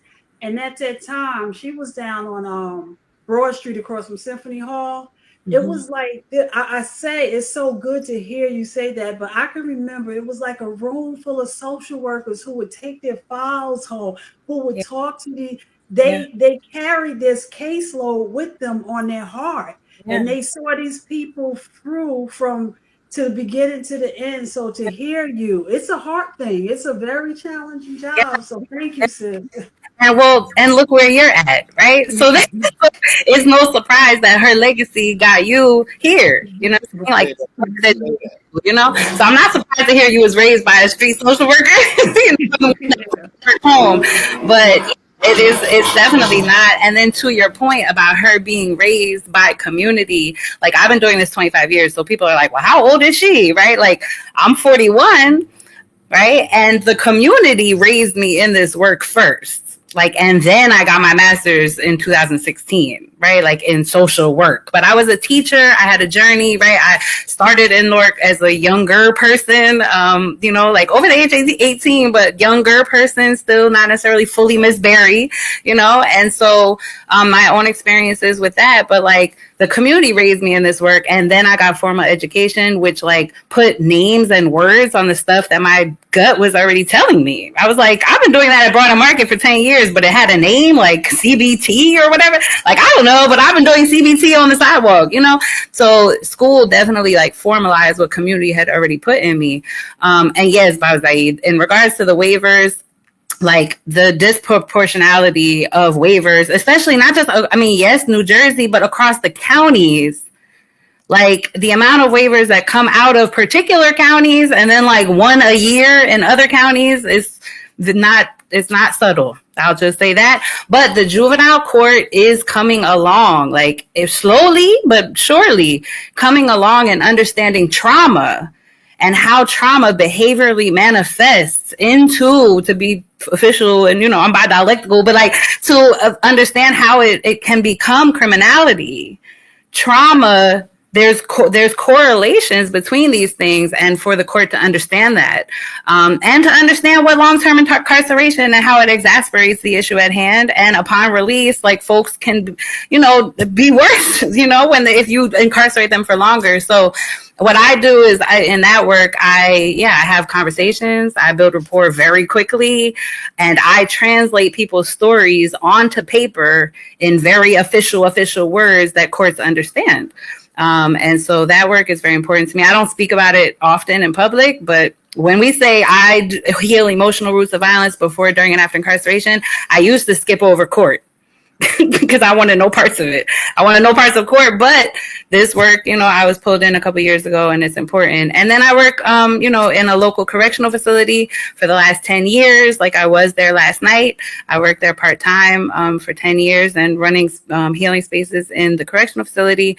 And then I do reentry work. So yes, I'm going to shout you out, Principal Kafele, because yes, time goes too fast. But so I have built some reentry programs. I have worked for some reentry programs. And so that is the after incarceration, what it kind of looks like. But yes, to Principal Kafele's point, that means we were in Plainfield. That was my first summer. That was my first job pretty much ever. And I was a summer camp counselor in Plainfield Boys and Girls Club. And I asked Principal Kafele, that was like 2002, I think, and I asked him to come and speak to my campers. And that's how I met him, and we've obviously been connected ever since, and now he is America's principal, and we are so proud of him. But yes, so that's pretty much like kind of, and we're proud of you because you as a good your camp counselor, you are destined to do. Oh my gosh. And that's what Plainfield. I wear summer camp like stripes. Okay, I did 13 summers of summer camp. Summer camp is hard work, but and even to your point, was I was talking about the theater or teaching. You know, I always say something about arts and sports. It often reaches the unreachable. And I know New York had talked about it a lot over the summer. They were doing programs, and they had grant for reentry, getting persons that have been, in the system and everything, and using reentry as a way to help them as they come back and become returning citizens and everything. So I think art is, and there's a movie out there called Sing Sing that kind of highlights Yes. that as well. Yeah. People have mentioned that to me and I need to get on it. Yes. Thank you for saying that again. So as my work, like that's been my work. And like I said, the more healing work I do, to your original question, Saeed, is like the more the healing work I do on myself, the more I am understanding what brought me to this work. Like I know a lot of people have that answer like prepared and they're like, yeah, what brought me to this work is blah, blah, blah, blah. But like I needed to do work to even now connect and understand like why I am drawn to those found on both sides of harm. Eventually my work evolved from only those who have caused violence, right, before, during, and after incarceration, and it revolved reluctantly. I'm not gonna lie. Like to do work on both sides of violence kind of messes with your head. It's not, and it's hard. And so I was kind of resistant at first, but like several years ago, it kind of came to my doorstep. Like at this point, I serve both sides of violence. I serve moms who have lost their children in gun violence. I do one-on-one therapy with an elder caught in the crossfire, right? Like then also going to the correctional facility and talking to them, right? Like doing, both sides is the work now, which is kind of what brought me to the nonprofit. So I'll stop there. I don't know, Saeed, in which direction you want to go, but so let's in a few minutes we've got left, let's now tell the Village Revival Project story. Yes. Okay. So yeah, in 2020, I was, shout out to North Community Street Team. I was in their public safety roundtable, which still goes on now every other Tuesday. If you want to get into coming up this Tuesday at 10 o'clock, live on Facebook, North Community Street Team. Shout out to them, right? So it was a meeting in around 2020, and a resident came into the meeting, and I'm gonna be graphic, so just trauma, be informed, trauma now. She came into the meeting and she asked who she should call to remove brain matter from the sidewalk. And the space answered the question, the 800 number, like answered whatever the question was. But I was so disturbed that we were even having this conversation, I brought it to the correctional facility that night. And I was like, look, y'all, like, and obviously they weren't responsible for what she found, right? But like, I was in a community meeting today and we were talking about, brains on the sidewalk, and like, this is not okay. And like all the people that walked by that, like the young people, the families, even people, that are outside, like everybody was traumatized by that. And like, this is not okay. And I kind of came in with a posture of accountability. Now I had already been working with them, so they knew I wasn't judging them. I was already coming with love, but I was coming with a piece of accountability. And they were immediately empathetic. They were shocked. They were not aware of what is often left behind, a tunnel vision moment, and so we had some real conversations about empathy and like within community. That conversation then went into the first time they saw that on the sidewalk, though. And if you saw that on the sidewalk when you were 6 years old, then you made decisions for your life to keep you safe. Right. And that was like, I just don't want to be him. And in the power dynamic, when I'm watching from the proverbial porch, this guy has the girls and the money, and he's sending me to the corner store with $20 and letting me keep the change. Right. Like, I'd rather be him than him on the sidewalk. Right. And so like, it was trauma that often like pushes folks off the proverbial porch when we say hop off the porch into the street lifestyle. Right. And so then they did healing work. But that night I found that I was the middleman, and I was like, these two groups need to talk to each other. Like, I want to remove myself from the middle, and I want to bring those who have caused violence and their surrounding communities together to have dialogue so that they can, and because it's really a cyclical dynamic of violence. So the Village Revival Project was born. It is grounded in the proverb, the child not embraced by the village will burn it down to feel its warmth. And I know probably this room knows that proverb, but again, the child not embraced by the village will burn it down to feel its warmth. Yeah. Yeah. Mm-hmm. And so at a certain point, right, folks are being traumatized. It does behaviorally manifest into burning behavior, looking for warmth, which is just unmet needs. I want to be loved. I want to be accepted. I want to belong. Say again, Zaid. I want to be seen. Yeah, I want to be seen. I want to be safe. I just don't want to die out here, Miss Berry. Like, and we all feel that we don't want to die out here. We all feel like we want to be loved, right? And so the warmth that folks are looking for is valid. It's the burning that is the issue. And burning, by the way, is not only violent. Burning is also crossing the street when we see someone coming. It's cutting somebody off in a staff meeting. Right? It's being mean to a coworker. It's being passive aggressive. Like burning is not only shooting somebody, right? Like burning behavior is burning behavior. And the embrace, how we define village, is our homes, our schools, our neighborhoods. Folks were traumatized in those spaces and hurt people. Those who have caused violence aren't coming from some like another neighbor, like Short Hills and coming here. Right. Our families, our friends, our boyfriends, our girlfriend, like they're our community members, and we collectively rejected them and pushed them to the margins because they're bad kids. So people have told me I wasn't even allowed to play with my own cousins because I was a bad kid. And I'm getting kicked out of kindergarten. So the schools rejected them, home rejected them, neighborhoods rejected them in this like collective sense. And so then what do? I go play with the other bad kids. Where do you think gang culture comes from? Right? So, but that only exacerbates the problem because then we dehumanize each other. And we don't. 3 o'clock detention room, huh? That 3 o'clock detention room was the first gang, probably. Probably.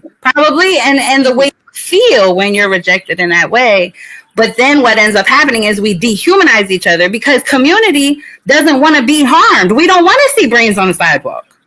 Right. Totally understandable that community is like, look, I don't like violence. Violence makes me scared. Violence takes my power. Violence is not okay. But I don't know how to fix them. So let's throw them under the jail.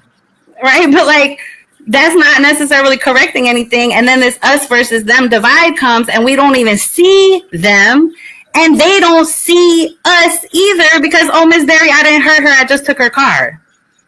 No, right? Like, no, you hurt her. She couldn't sit at a red light for a year after that, right? But like we dehumanize each other in a way. So the Village Revival Project humanizes the relationship between these two groups. And that's pretty much like our mission. And then we're building for social cohesion. We're trying to build these two groups to social cohesion. And then we use art, performance and visual art to do so. So. And then you've got things coming up. You've got a fundraiser coming up. You got cohorts coming up. Let's sum that up with a few minutes we got left. Okay, so yes, we have finally, after like years of building infrastructure and language and figuring out all of this, I'm looking at this, sorry. We did finally get a small Prudential grant to be able to finally run our programming. So we're doing that in October, and that's like really exciting. And so with that, we are doing our first fundraiser just to be able to, purchase art supplies and staffing costs. Our participants receive stipends for the programming. And so our esteemed board treasurer, Jordan Costa, which is a mutual colleague. Yes. So she is hosting this fundraiser, which is a trauma-informed boxing event. Like the way that our bodies hold stress and the way that our bodies hold emotions, like boxing is a stress, physical, somatic healing method. And so that's how it's being taught. It's not being taught like a less lethal form of violence. We're not like just be like, yeah, let's fight it out. No, we're teaching boxing because it's a somatic healing method. Let me stop you for a second. I got to stop you for a second because I want you to realize something that you probably don't realize. Yeah. Two of us on these screens have boxing backgrounds. Okay. I did not realize. So as old school fighters, many of us, that sounds wild as hell, right? Ed was great fighter, you know. I got my XP, all of that, right? Yeah. You gotta explain that. You gotta explain that.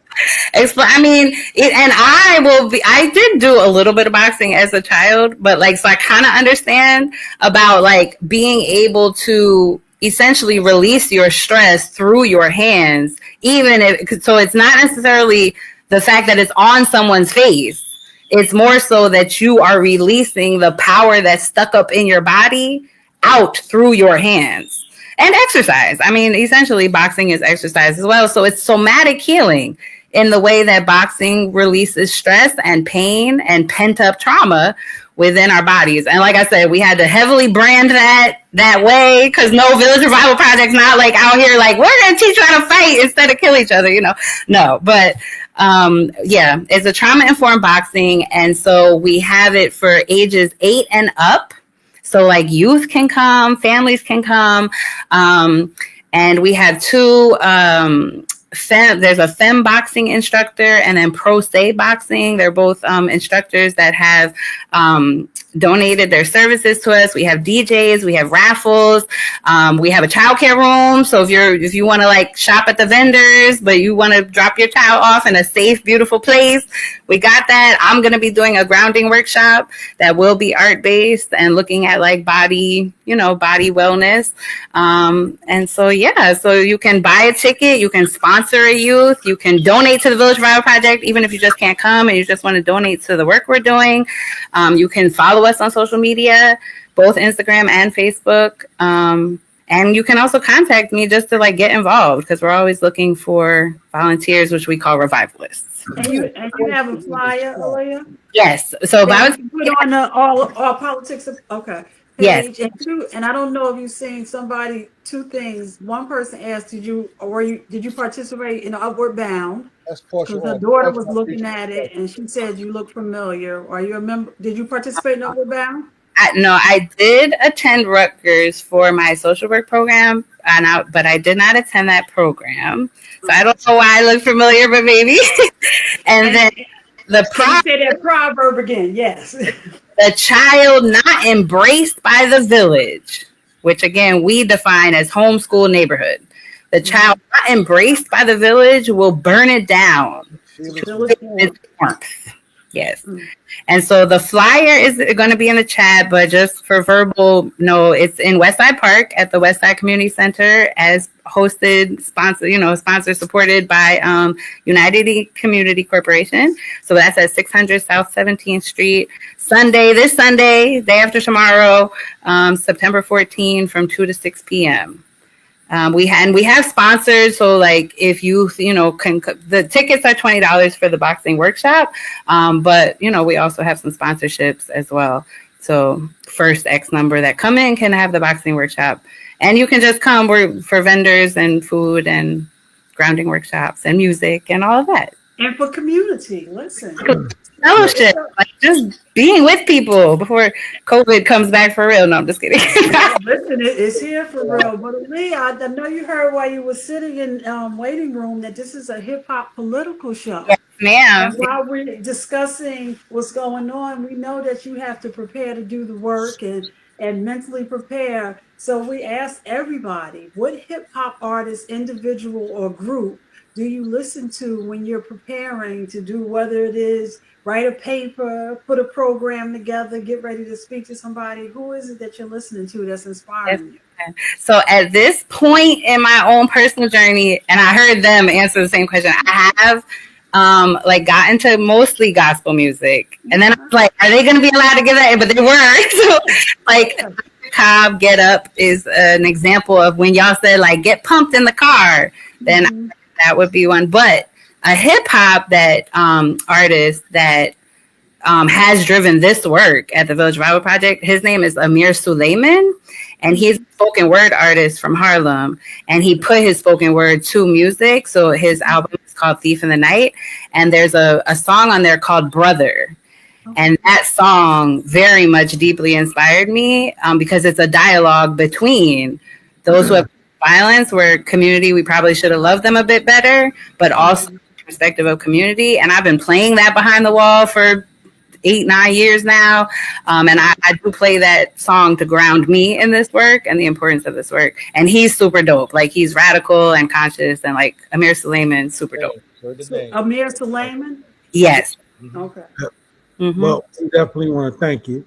We appreciate you coming on and taking time for the show. We definitely got to have you back, to talk about what's going on. But I'm, and especially to delve a little bit more into, how folks who are not dealing with trauma, how that can turn into other things. And then, maybe talk a little bit more about, how you're communicating that to the courts, right? Because I think that, that's one area where, judges are not readily aware of the emotional conditions, right, of the people that are in front of them sometimes. And sometimes the attorneys or the defense attorneys who are representing these people don't often tell their story. So we want to have you back, maybe to talk about it, because as you know, most of these kids are not able to get private attorneys, so they have public defenders who don't really do that good of a job. So I'd love to have you come back, and maybe we can talk more about that. Sure. Did you know the judge in Newark that did the community court? But she's out speaking. I know that movement from Judge Pratt. Yes, Judge Pratt. Yes, she supports the Village Revival Project as well. So Judge Pratt belongs too. This too, Aaliyah. One of the spaces that the New Jersey Public Defender's Office is going into is what we call holistic defense. Right? Yes, space for us, another space for us to enter, right? To help our kids going into the system, because they need that help. So just put a pin in that. We can come back to that on a number of fronts. Yes, great to have you. Thank you, y'all. I appreciate it, and the great, wonderful, beautiful Dr. Monique Swift. I'm a move away. It's good seeing you, sis. How you feeling? Me too. I'm good. I'm me up here snapping and clapping. I appreciate you. So I'm gonna move out the way. I'm gonna stay tuned though, because I want to hear what Dr. Swift has to say. Thank you. Thank you. Have a good night. You as well. All right. Hey. To my dear Queen, assalamu alaikum. Wa alaikum salam. So good to see everyone. Our Muslim greetings, right? Yes, sir. Yes, sir. Baba Zaid, it's good to see you. It's been too long. Yeah, it's for real. But we're still, we on our post. Yes, we're on our post, Queen. And I don't know if you heard me frame the conversation in introducing Aaliyah, and I'll come back to it just to frame ours, right? Okay. Both of you are just incredible healers in the difficult work of healing, and you both play and occupy hugely important spaces in our Newark community violence intervention ecosystem and whatnot. And for all of its love, passion, and good feeling, there's also a lot. It's heavy stuff. Absolutely. Right?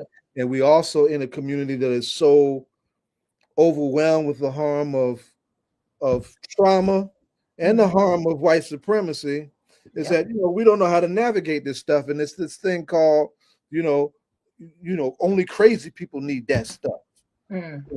Called healing and whatnot, right. And you have been on this walk for a minute. You've been a model in how you've been on this walk in your minutes, right?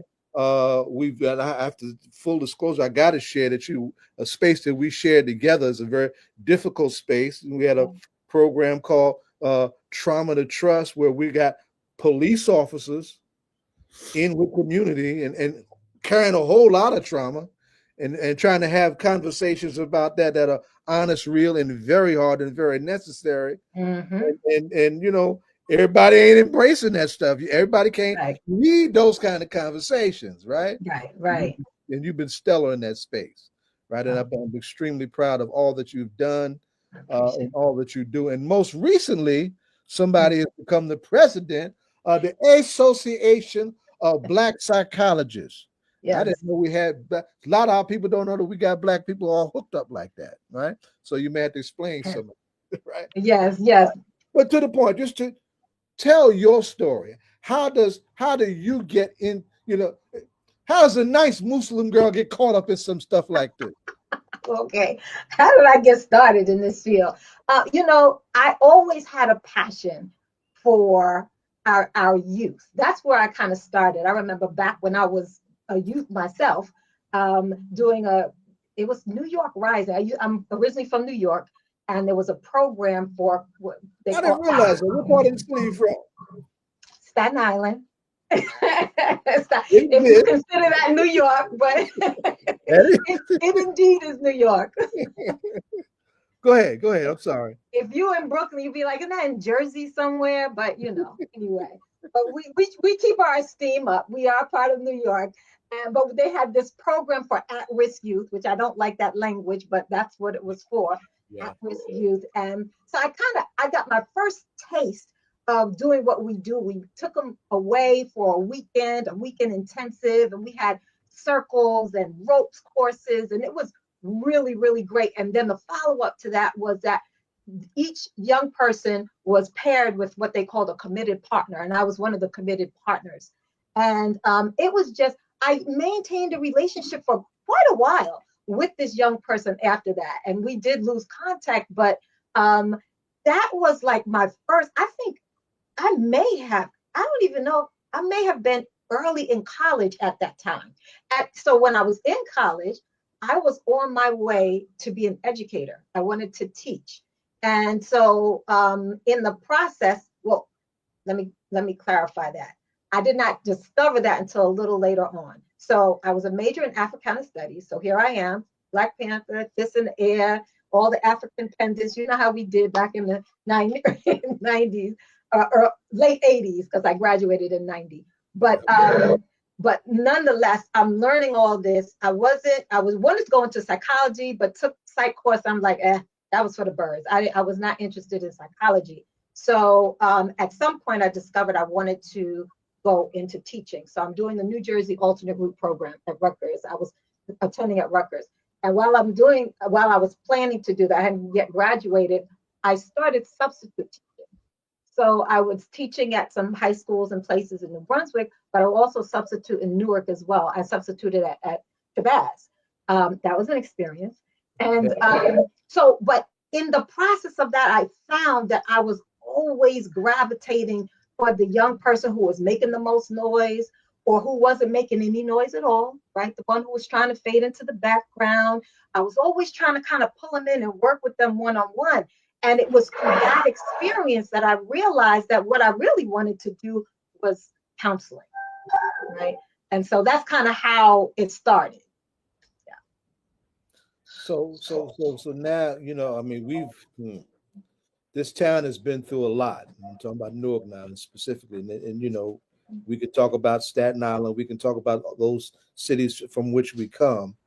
But Newark, we went through a lot with violence in this town. It was one of the most feared, and it still has that aura, right? Yeah. One of the most feared cities to live in terms of, violent crime. But some of us got in the streets and some time ago and started shutting some stuff down about this violence. And we put somebody in City Hall that we're very proud of, who went in with a clear idea of developing a trauma-informed community and having a trauma-informed strategy to combat violence from a community-led paradigm. And we have reduced violence in this town to historic lows. But it wasn't easy. It wasn't easy. How did you how would you explain that process to somebody, from the lens of a counselor, from the lens of a therapist and a healer, and the place of that in the work? So it was what I saw happen.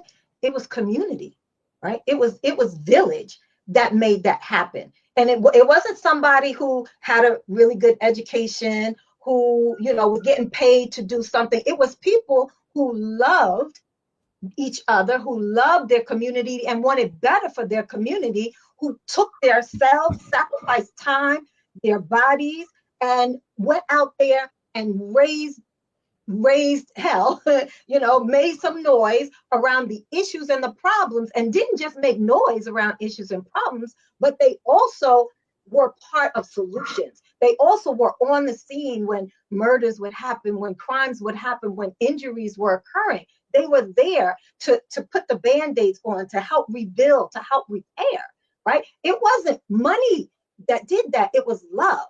And so I think that's a really key thing, because we, you know, we put a lot into, you know, these government officials and why don't they do and whatnot. But Newark is a model city in so many ways, but our violence prevention, our violence intervention model is so, it really is cutting edge. It's effective, it has worked. As you said, crime is at an all-time low. So I just reduce it down to love.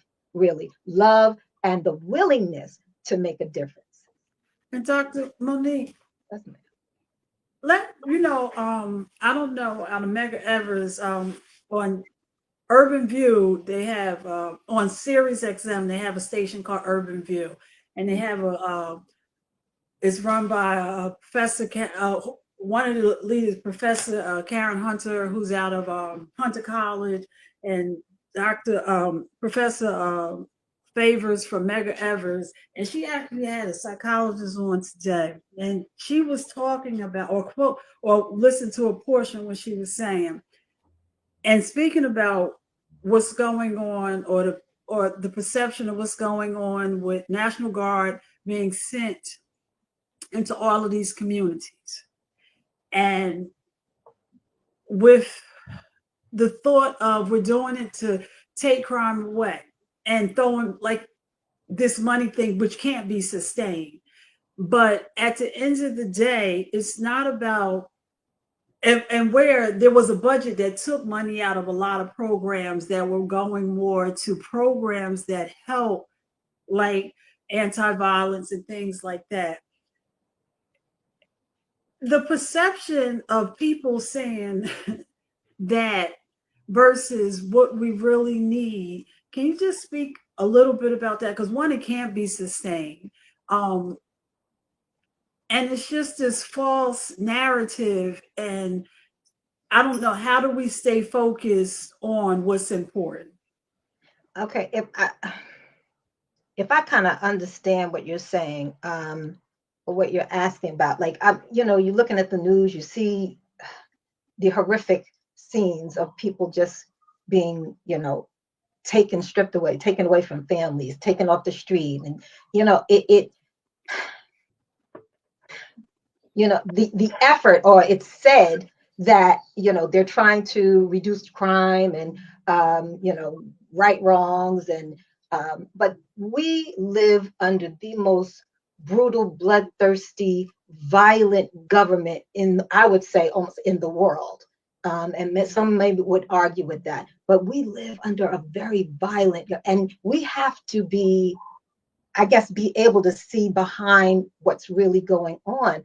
You know, years ago, it was called urban renewal, or Negro removal, I heard some people say. But to me, it looks like the same thing all over again, just another excuse, another way to push people out and kind of take over spaces where we're not wanted. And so what, and your question was, what should we be focusing on? Or how do we just get, because to me, like, I'm born late 60s, 67, and I can remember, like I said last week, I remember my mother going back to school to Essex County College and just tagging along with her, and how Essex County went from Clinton to the new building. But it was just semblance of just community. It was a lot of women, and you know, whether it was somebody helping her so that she can be successful in her goals and things like that. But it was definitely community at the end of the day that helped our community on a bigger to be successful. Everybody was helping one another. And like now, I think in the previous, like people don't even know their neighbors now, and before it was like, the art, we really, you hear this, it takes a village. I think that that while that's a pretty significant thing that people say, I knew I grew up in a village because we all helped each other. And her mother was a social worker. Mother was one of the early social workers that came into those programs that were built out post civil rights movement, CETA and all of those kind of programs that existed back then, and that was pioneering to what we're doing. What you're doing now, I ain't got the papers. What you're doing now, doing it too. You're doing it too. And you don't need papers. You think my dad is a social worker, and he was one of the pioneers of the National Association of Black Social Workers. I wanted to come to that. Let me come to that this way, right? Your dad and I saw we just celebrated the 80th birthday of Wade Nobles. I didn't realize he was that much older than me, right? Okay, yeah. Pioneering that. Tell everybody that people should know that this thing called psychology and therapy does have a Black lens, and we do have Black folks who do this, and it's all right. How do we explain that to people? And then let's talk about the work of the association. Sure. So the Association of Black Psychologists, I want to be real clear about one thing about this association. We are not a bunch of psychologists who are Black that formed an organization. That was kind of true at the inception, but that's not who we are today. ABPSI, or Association of Black Psychologists, we pride ourselves in not being Black-faced psychologists, but in being psychologists that are rooted in our culture, our way of being. We ground ourselves in traditional African philosophy, African deep thought that guides who and what we are and how we're developing ourselves as psychologists and what we bring to the community as well. And so we have 4 programs that I can share. One of them is so popular. This was a program that we unrolled during COVID as a response to COVID, the Salbona Healing Circles. Please come to it, please. Okay, the Salbona Healing Circles. And for those who, what's that? Salbona, yes. Salbona, for those who may not know, it is a Zulu term and it means we see you, right? And so from an African perspective, there's this idea that I don't exist by myself, right? I don't exist in of myself. I am because you are. We are. And so when I say, it wouldn't be I see you, it would be we see you, because when I see you through the lens of my ancestors, those who are my contemporaries, as well as those who are yet unborn. So I am a collective I, right? It's never a singular I. So we see you, right? And so there's this idea that, when I see you, I bring you into existence, right? And so that feels real to me. And one of the things that I associate that with is how, as Black people, often, and I know you've had this experience, at least have seen it, that we get pretty offended if somebody walks by us that we expect to speak to us and they don't speak, right? Culturally, there is this idea, this retention, that it is important to be seen. We have an axiology or a value system that is a member to member, that you and I connecting has value, versus a European axiology that is based on member to object, right? So the more objects that I have, that's what makes me important. That's what makes me who I am, right? And so I have status based on the car that I have in my driveway or how much money I have in my bank account. But that's not true for us. Our status, what's valuable to us, is based on how we connect as people, right? And so it does hurt when you walk by me and I expect you to see me, Salbona, and you don't see me, right? And so I just wanted to kind of give a little depth to this word of Salbona. And so the Salbona Healing Circles was born during COVID as a response to COVID, when we were isolated from one another. we were under a lot of pressure. Many of us were, what did you call it? The workers that had to go out, the essential workers. So we were going through it at that time. And so in response to that, the Association of Black Psychologists got together quickly and they put together these Cell-Born Healing Circles, which are virtual healing spaces that are by Black people for Black people only. And we come together and we are each other's medicine in that space, right? It's not about a professional coming and saying the right thing or analyzing you or whatnot. No, it's about us creating a space. And I've facilitated these circles. And when I tell you every circle that I facilitated, both I get something out of it as a facilitator, but I've always hear consistently our participants always feel like, oh, I really needed this. It's validating, it's supportive, it's loving, right? And so those healing circles have gone really far. We're not just here all over the country, but we are in other countries as well now. We have a branch that's going on in Haiti. We're doing some things there, and there have been some circles that have happened on the continent in Africa, but we're about to do some more hopefully regular work in that end. So and these spaces that we create is open to any Black person and they are free, right? So that's one of the programs that we have. Another program is school consultation program. And that's something I've tried to kind of connect and get into Newark schools, which I think need it really badly. Our school consultation program is about helping professionals to understand the Black child, right? Culturally, and understand the nuances, the uniqueness of the Black children and how to approach us better. And so this was Taylor would jump for joy. Yeah, the first thing I thought was Principal Kafele. Yeah. That partners with his strategy of going around the country teaching teachers of all backgrounds, including white teachers, on how to teach Black children. Go ahead. That's right. Yep. And through a cultural lens, right? And our focus, we're not all things to all people. We're focusing exclusively on Black children. And there is uniqueness. We have to understand we are not white people in blackface. That's not who we are. We have our own unique way of vibrating and walking in the world. And you have to approach us with an understanding and a respect for that if you want to extract the gifts and the talents that these children come to the table with. Right? But often we end up suppressing them and we end up punishing them and stifling the God spirit that is born within these young people.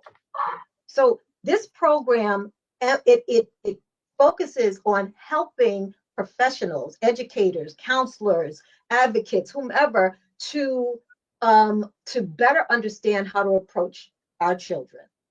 And so we are happy to bring that to Newark again. I've made some effort to do that. I think it would be amazing knowing the community here in Newark.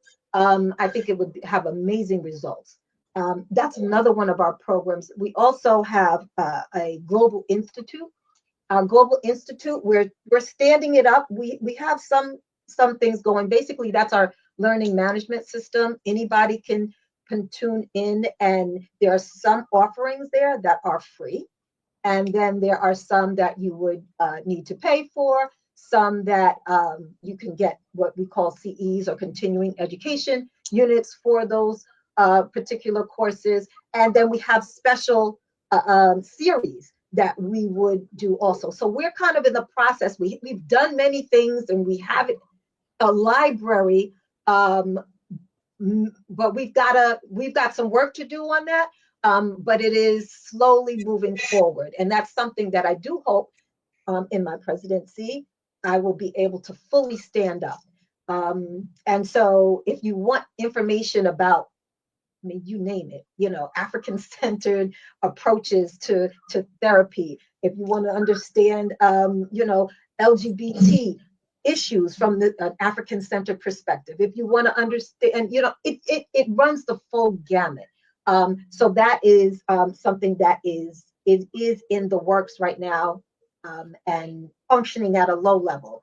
And then our final national program is called we have a certificate of Yes, African. I just learned about it. Go ahead. Yes, the certificate of African Black psychology is our credential that says that you are, and I'm thrilled and happy and proud to be able to say I am certified, to say that we have determined that we, as the authority of Black psychology, African Black psychology, that we have vetted you and determined that you hold the experience, the understanding to hold a certificate that says I am proficient in working with Black people from an African centered perspective. Now, is that a program for professionals, or can a layperson also participate in that program? Right now, it's for members. We want to build it out where other people are able to get the credential. But right now, it's for lay people. And there was a point when I heard. Okay. For So, lay people. All right. Yeah.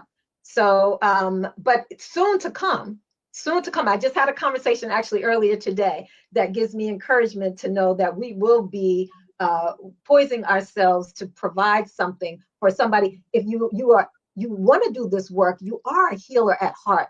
You don't have to be stamped by, white institutions that says you're okay to do this. That, it takes most of us who are doing this work, we've gone through all of that, and we've almost had to even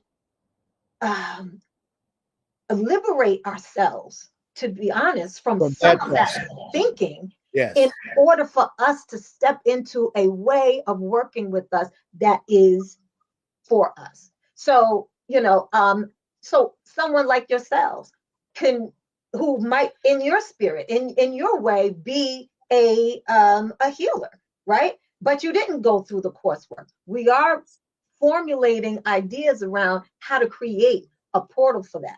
And to the point, Sister Donna, you were saying earlier about your mom being a social worker, and I mentioned my dad being a social worker, but I was going to the point of my great grandmother who raised my dad, and he would refer to her. She was not a formal social worker, but she was the community social worker. They had a community, they had a village, the way they grew up. And that's who she was in that village. She was the one that everybody came to when they needed advice, when they had issues and problems. And so I'm saying that to say a lot of us just have it in us organically. And we didn't go through that process, and really don't need to go through that process. But there are some things we have to understand about ourselves, though. So now let me ask you this question. And this is a question that I'm struggling with, as somebody that's got a daughter leading this work, and I see what she carries, and I worry about it daily. You know who I'm talking about. All of y'all know who I'm talking about, right? We have this imbalance, and I'm going to use that for lack of a better word, where in the land of healers amongst us, it is overwhelmingly our sisters and our mothers, right? In the land of pain and suffering from a whole lot of harm, right?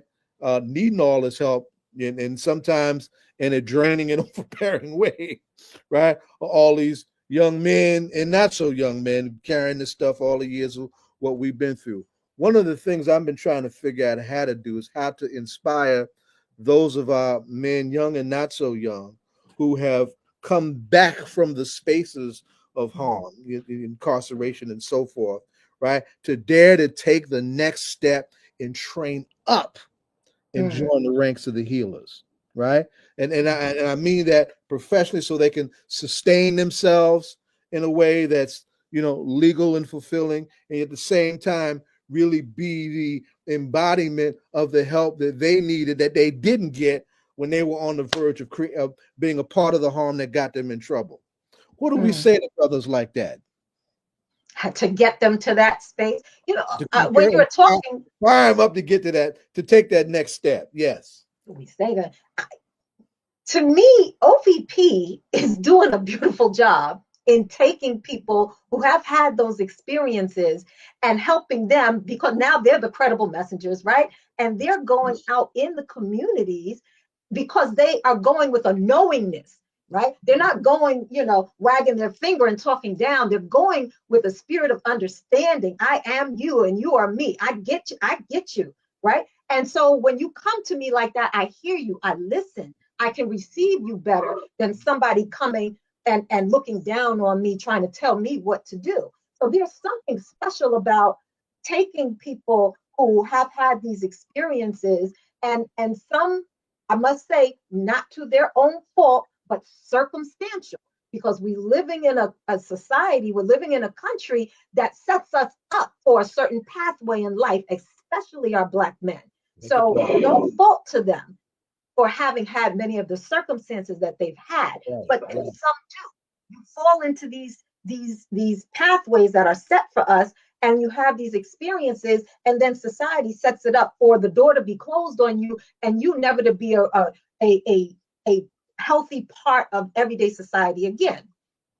But then OVP or Brother Zaid or somebody comes along and they're able to salbona, right? They're able to see you, to see the God in you, to see the value in you, to help you understand that you are not your experiences, you are not what happened to you, right? That many of the things that happened were probably not even your fault, that it was designed that way. Yeah, matter of fact, I have it right here. There's a book by Dr. Trisha Rose. It's called Meta Racism. Great book. I know, Brother Zay, you will like that book. But she's talking about, she does such a beautiful job in looking at circumstances. Trayvon Martin is one of the examples that she looked at. And she shows how Trayvon Martin is not the consequence of wrong place, wrong time. That Trayvon Martin and the interaction between Zimmerman and Trayvon Martin was a systemic design.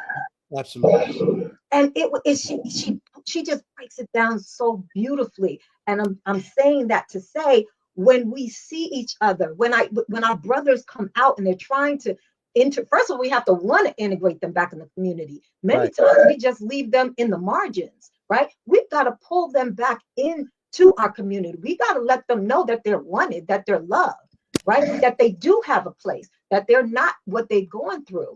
And that was my point, letting them know that what they went through often was the hand of evil, was a consequence of the hand of evil, and not really even their own doing.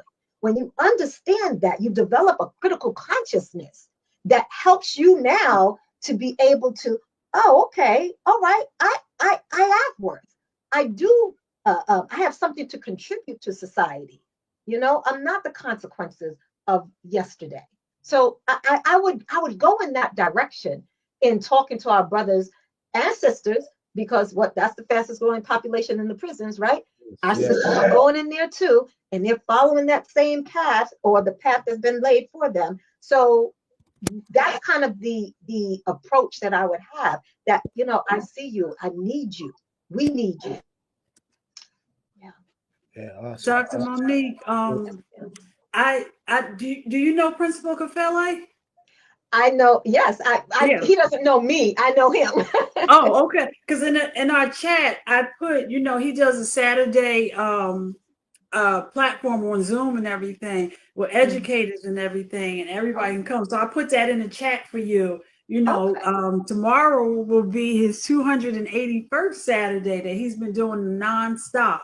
5 years, every Saturday, 11 o'clock. Every Saturday. And so, and everybody, so I sent you the YouTube link for tomorrow.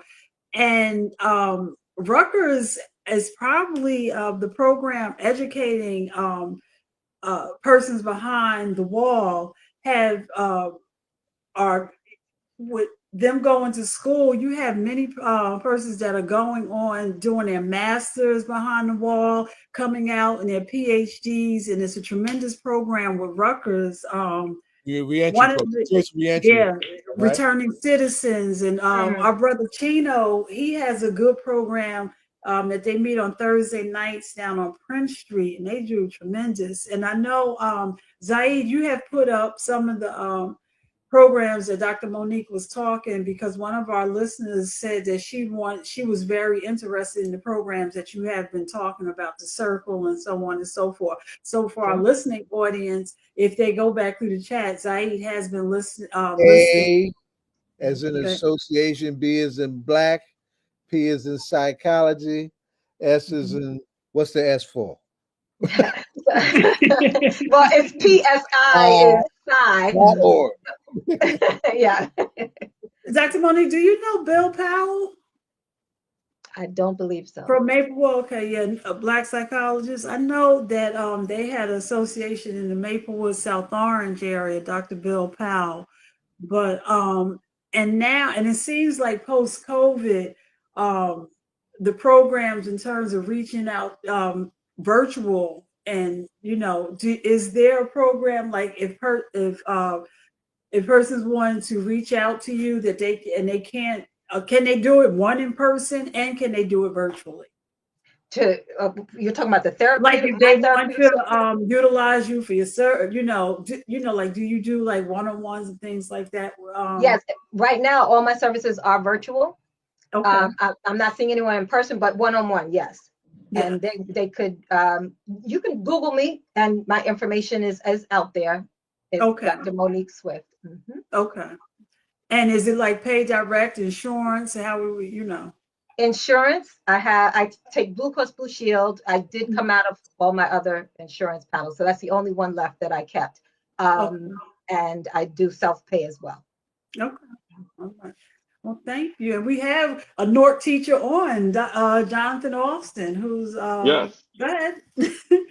No, I just saying the work that you're doing is incredibly important in terms of just giving people the work that the space that they need, because I believe you work with teachers, right, as well, which is everything, because the way in which teachers are stressed, don't have an understanding of so much, right? The way in which you approach it, I think, is life or death essential in that. As a teacher and a professional, the work you do is beyond important. I agree. Okay. You go ahead. I'm sorry. Go ahead, Dr. Muhammad. Yeah, no, you are a teacher, right, Mr. Yeah, I'm a teacher and debate coach. Yeah. And where?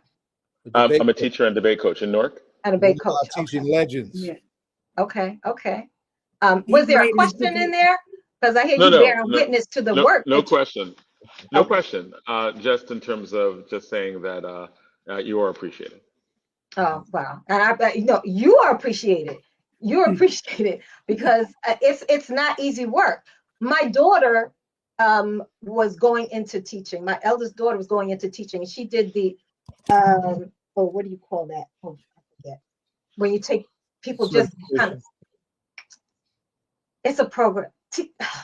It's escaping me. But nonetheless, she ended up teaching at a really good school in Baltimore, City High. You might be familiar with that school, City High in Baltimore.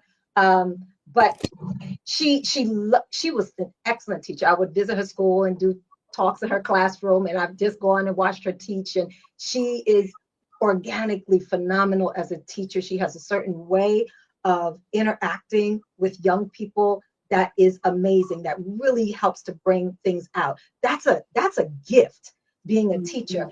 But it was the administrative, bureaucratic stuff that made her say, I don't like this. I don't like this. I love teaching, but the system sucks. I'm sorry to say it like that, right? That's the technical word. I'm sorry.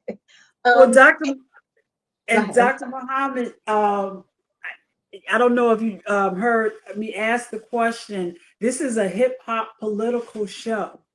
And one of the questions that we ask all of our guests is that come on to speak to the community, when you're doing the work that you do, whether you're preparing, whatever you're doing, is there a hip hop artist, individual, or group that you listen to in terms of helping you do the work that you do?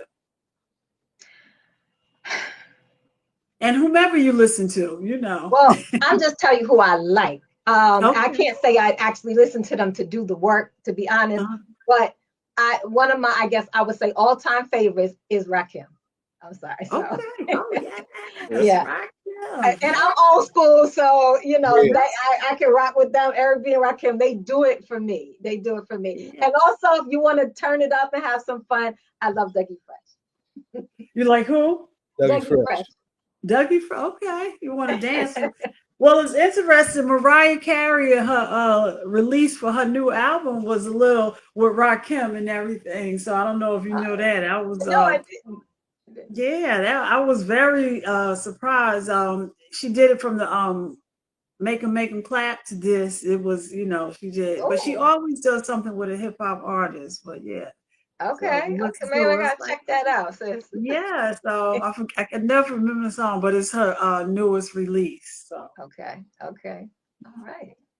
Well, I hope you get to come back, and don't wait for us to call you. If there's something that you would like to talk to the community about, please reach out and come back. But you know, please, this is a platform that you're always welcome to.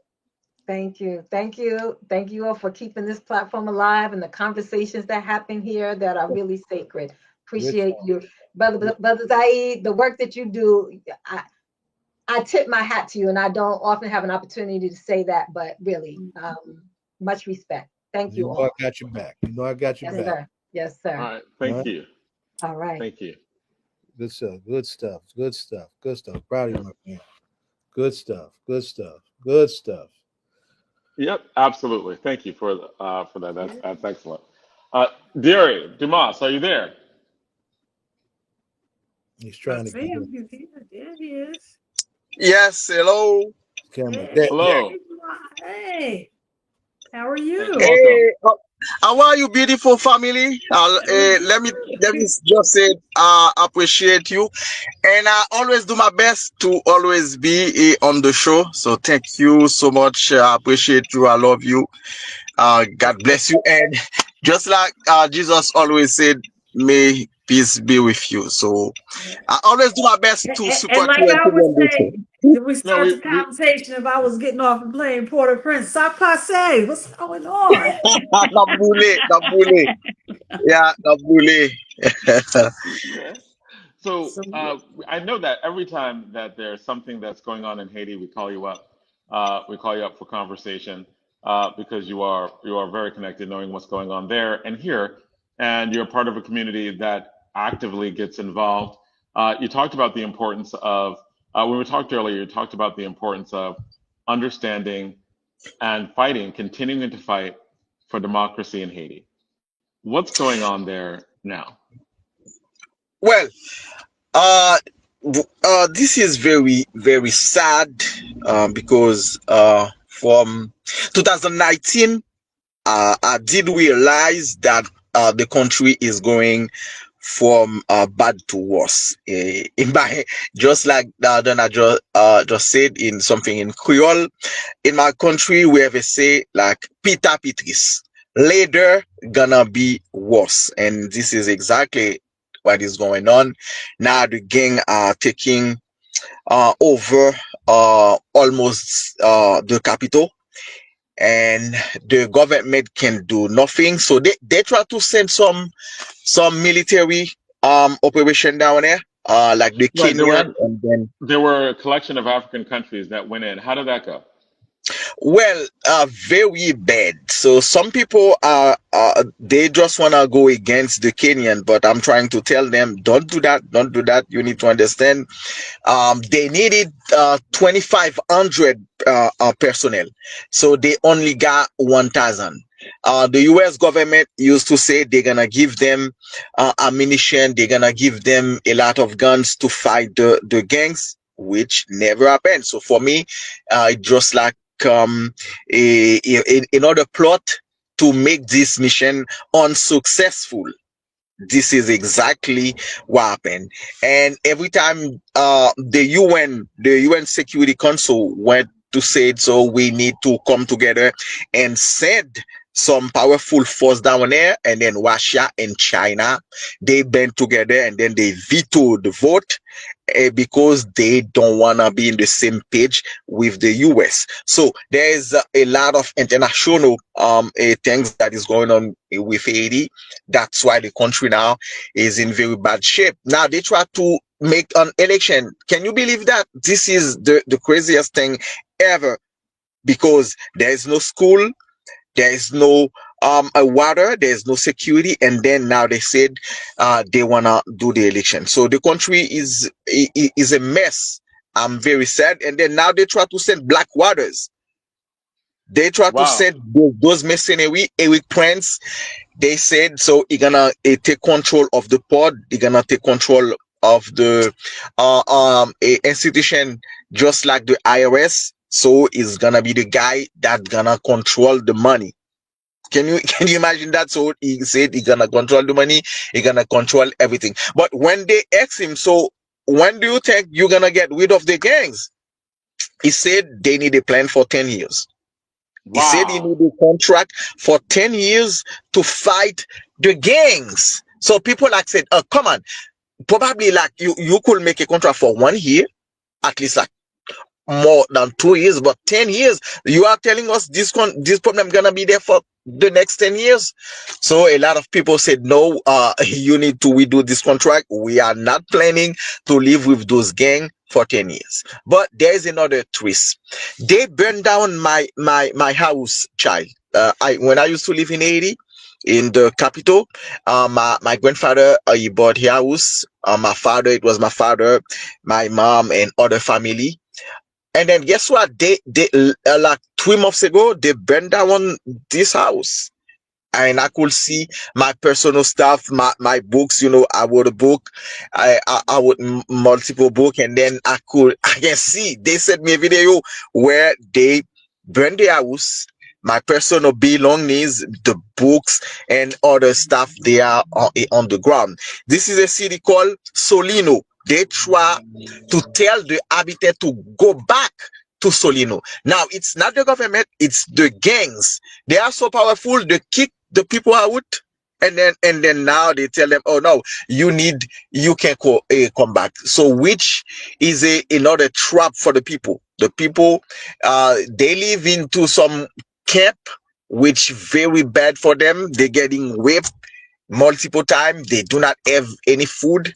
When the government comes in one, and then he said, so I'm gonna send you this, I'm gonna send you that, and then nothing is happening. And from 2019, I'm trying to tell people, so we need to come together, find a way to resolve this problem, and nobody were listening, and now we're having this problem, and there's no way out. For me, there's no way out until the international community come together, and then they said we are going to do something. But if they let the lead to the US to do exactly what we're gonna do, they're gonna start doing something, and then they're not gonna do it, because some people, especially those people right now, they do not want Haiti to be on a good state, because they know the past of Haiti, 1804, it's something they're not gonna let go. And we know what they're saying now about the Asian. But the problem, like, this is the dilemma. They want the Asian people to leave the US, this Correct. There are administration. mass But deportations that are going yeah, on now, in Haiti. They took yeah, away but temporary protected status. the irony now, they realize it was their fault that put Haiti into this problem.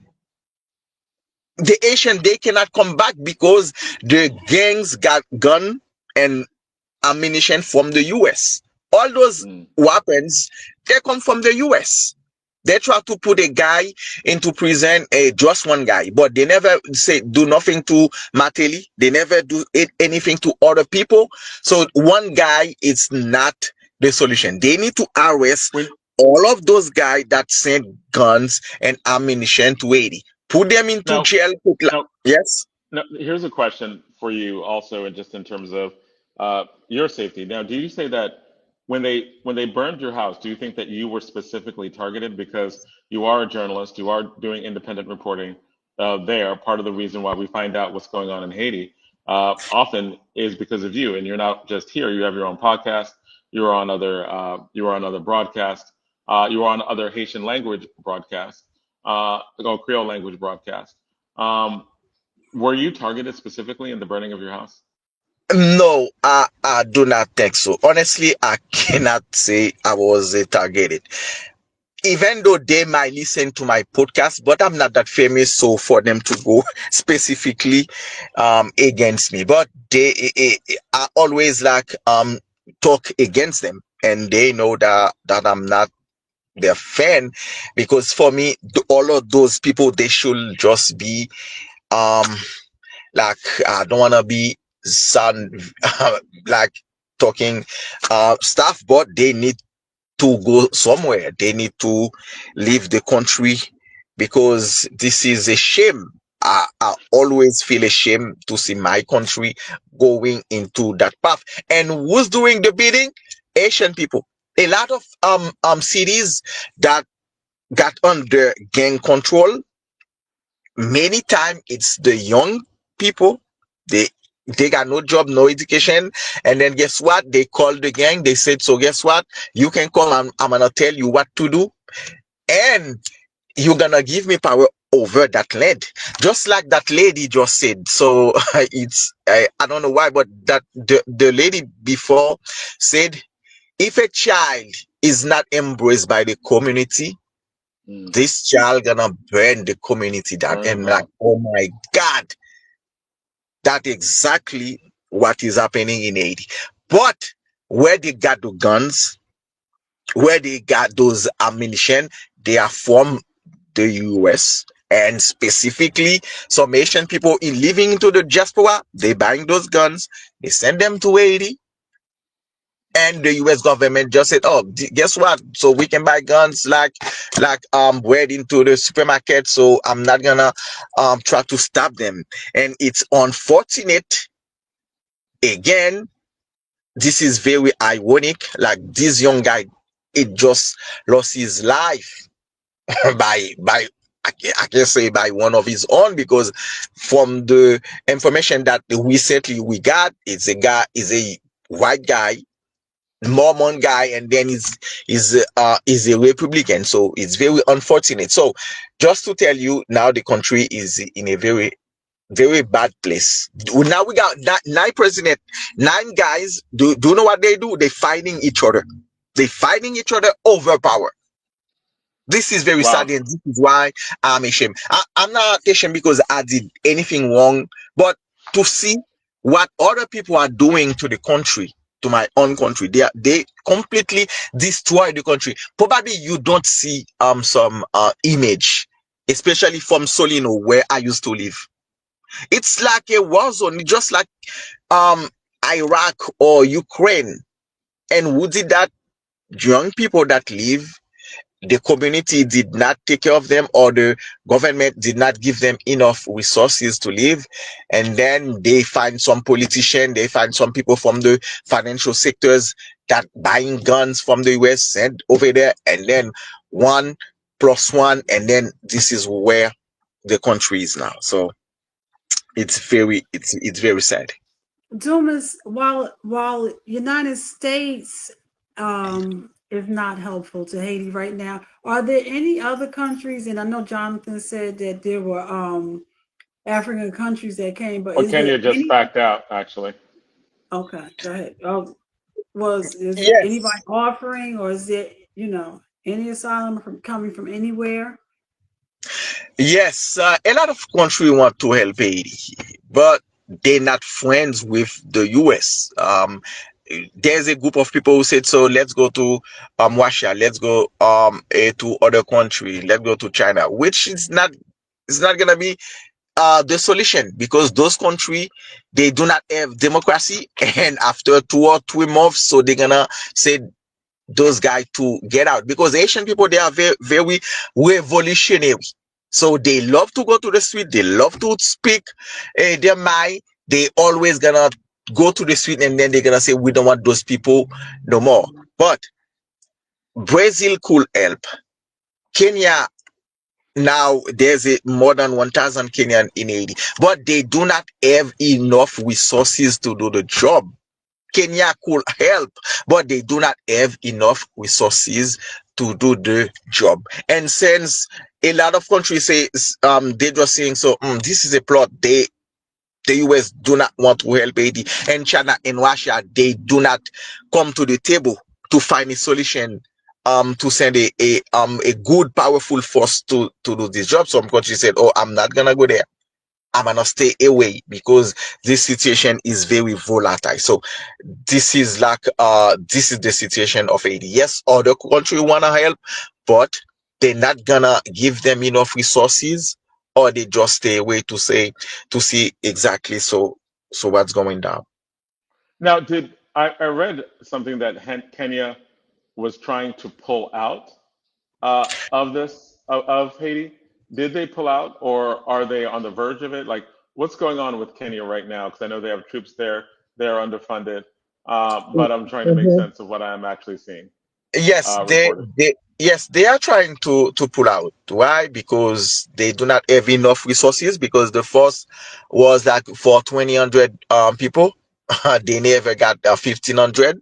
They never have those ammunition like guns and bullets from the US, and for those vehicles, so they're not appropriate to do the job, so they feel frustrated after more than 1 year. So the president, William Ruto, said so the community international need to say exactly what they want to do, because some people, they said, oh, the Kenyan came, they didn't do nothing, the Kenyan are frustrated. So there's a lot of figures pointing, so now they are on the edge of leaving. So if they leave, the situation gonna get worse.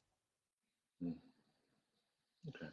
And when it seems like dealing with the United States, especially now, is just fraught with danger.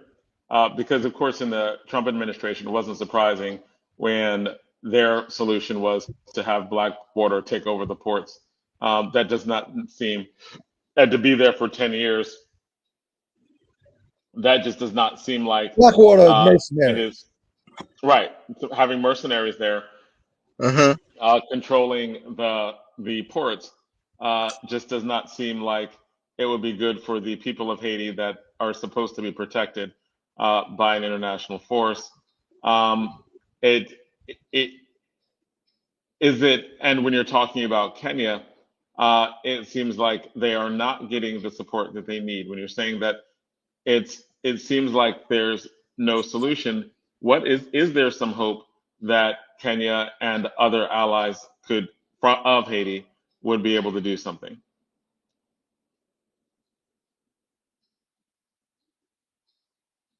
uh, yes, they can do something, but they gonna need for the US to let them do something. Just like every time the UN Council meet, and then they said, so we are moving to do such and such, and then China and Russia, they just vetoed that. They said, so the US need to take care of this thing. And the president of that, Oh, okay. I did not realize that yes. That the United States literally the United States and China are blocking international help for Haiti. No, Russia and China, they just blaming the US. They blaming the US. They said, so this is your responsibility. They just playing politic against the US, because they said, oh, all those guns, they are from the US. If you want to do something, you can do it by yourself, because the problem is basically from the US. So this is what's going on intentionally. And the US now, they want to send the case to the OAS, like organization of the Organization of African States. So, yes, yes, of the OAS, the people from the Latin Oh, countries. Organization of Right, Americas. exactly. Exactly. So now every time they try to do something, now when they see they cannot do nothing in in the UN, the United Nations, because Russia and China, okay, they said, so okay, let's go to the CARICOM, let's go to the Caribbean countries and the OAS. Okay. And does that seem like it might be hopeful? working with Caribbean countries and the Central and South American countries? Yes, but Brazil, Colombia, and Peru, a lot of countries, they can band together and they can send a powerful force down to Haiti. Probably Canada also can help. A lot of country can help if they try to go to the OAS or to the CARICOM. Yes, they can do that. But what what the US gonna say, or will the US gonna provide enough resources to them?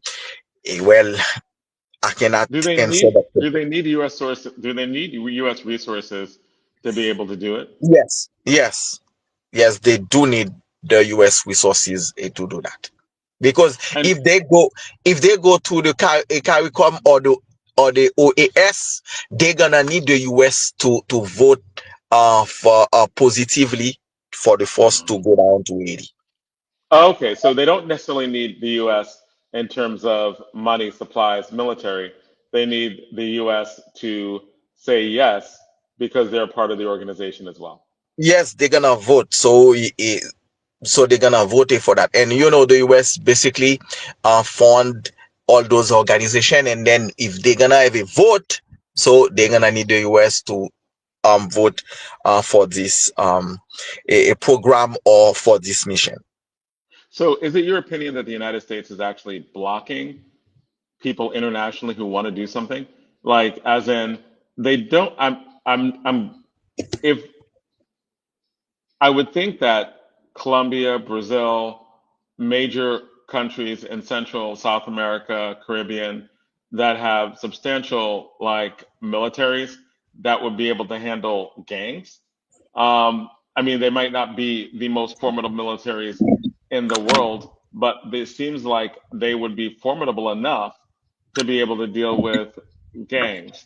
Is that, in your opinion, is that something that they would be able to actually do? And the only problem is that not with the United States giving resources, but with the United States getting out of the way, not blocking it. Yes. Either way, the United States has to say something, because those institutions, they're not gonna do anything without the United States, because the US is a powerful force, and just like into the mission, like with the Kenyan, they said they're gonna do something, and then they did not do it. Even though if they say so, okay, go ahead, do whatever you can. On the ground, they still have enough power to influence the result or the operation of this mission. So there is no way. So any country will go by themselves without any consent from the United States. Right. And of course, even Cuba wouldn't be able to do that because the blowback would be too severe. You're Yes, talking about exactly. one road doctrine imperialism of the United States, dictating who can do what in the Western Hemisphere.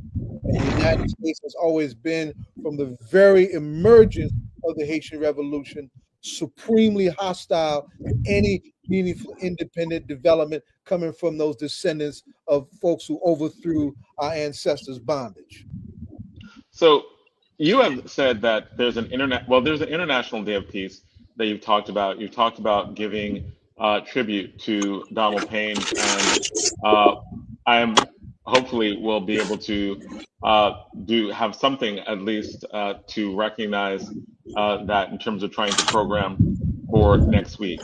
Um, is there, why did you feel it was important to recognize? Because you talked to me a few weeks ago and you were like, hey, we need to recognize Donald Payne internationally for the work he did, specifically about Haiti, to try to bring attention to what's going on. Why is it important to do that, especially given what you talked about with the United States? Well, Donald Penn Senior and Donald Penn Junior, they were very good friends of Haiti. And Donald Penn Junior is one that uh, took great pride, and I love listen to him every time he used to give us the report from the Congress. So I met him 2 or 3 times on the campaign for Dahlia Beatrice, the mayor of Hillside. I think she's running. Yes, exactly. She's running for re-election.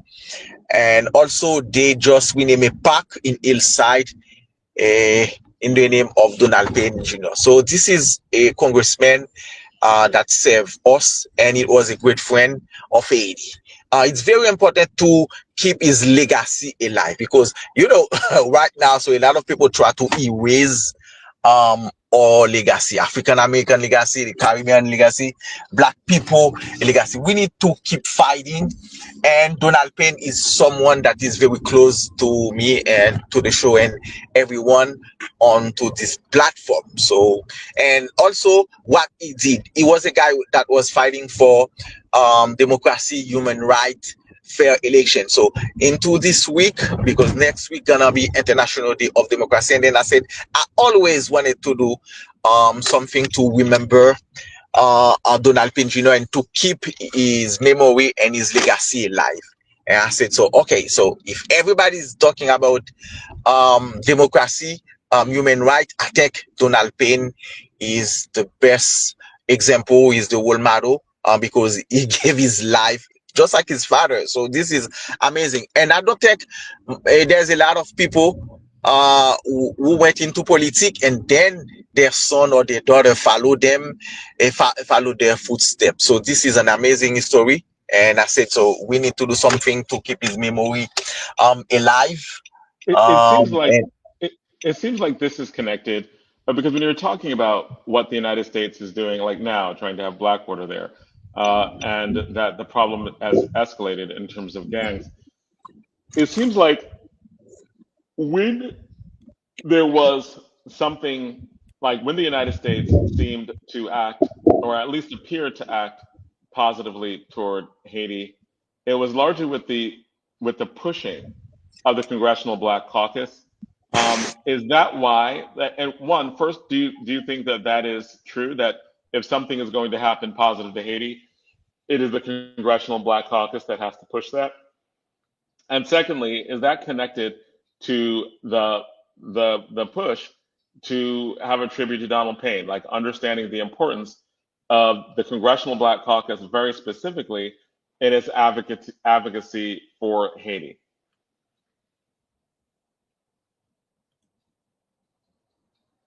Uh, Mr. Demas, Diary? We might have lost him. Okay. I think we did lose him Well, I'll just for now. Congressman Payne Sr. was definitely known as Mr. Africa, as they used to say. And 2 weeks from now, all roads will lead to DC for the annual Congressional Black Caucus annual legislative conference.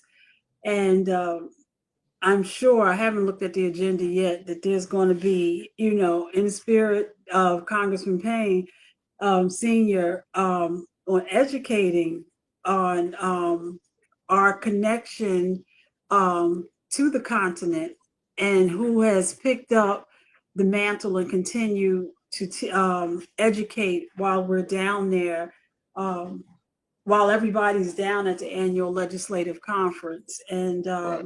I know Elijah Cummings, former congressman of Baltimore, who has gone on to glory, he would do forums every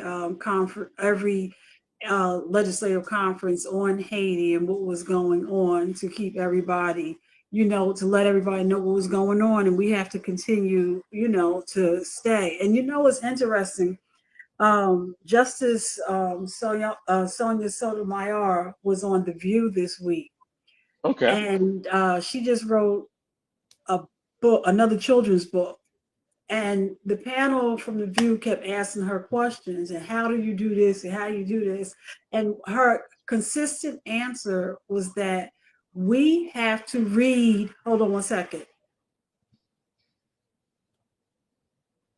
We have to read, we should be reading the decisions that come out of the Supreme Court, and we shouldn't listen to somebody's take on what the decision was. We need to read and know for ourselves, read the dissents, sign up for the to get the decisions, and just as the scripture says, study and show ourselves approved. And every time they would say, how can we, she always went back that you need to read and get yourself informed and engaged on what's going on, especially around Absolutely. policy.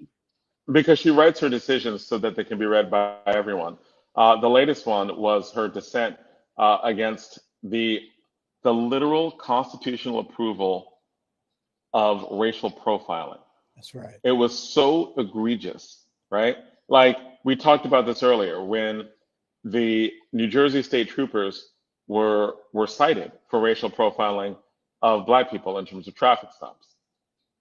What's going on right now is literally this decision said that you could racially profile any Latino, like their race can be used as a factor in stopping them.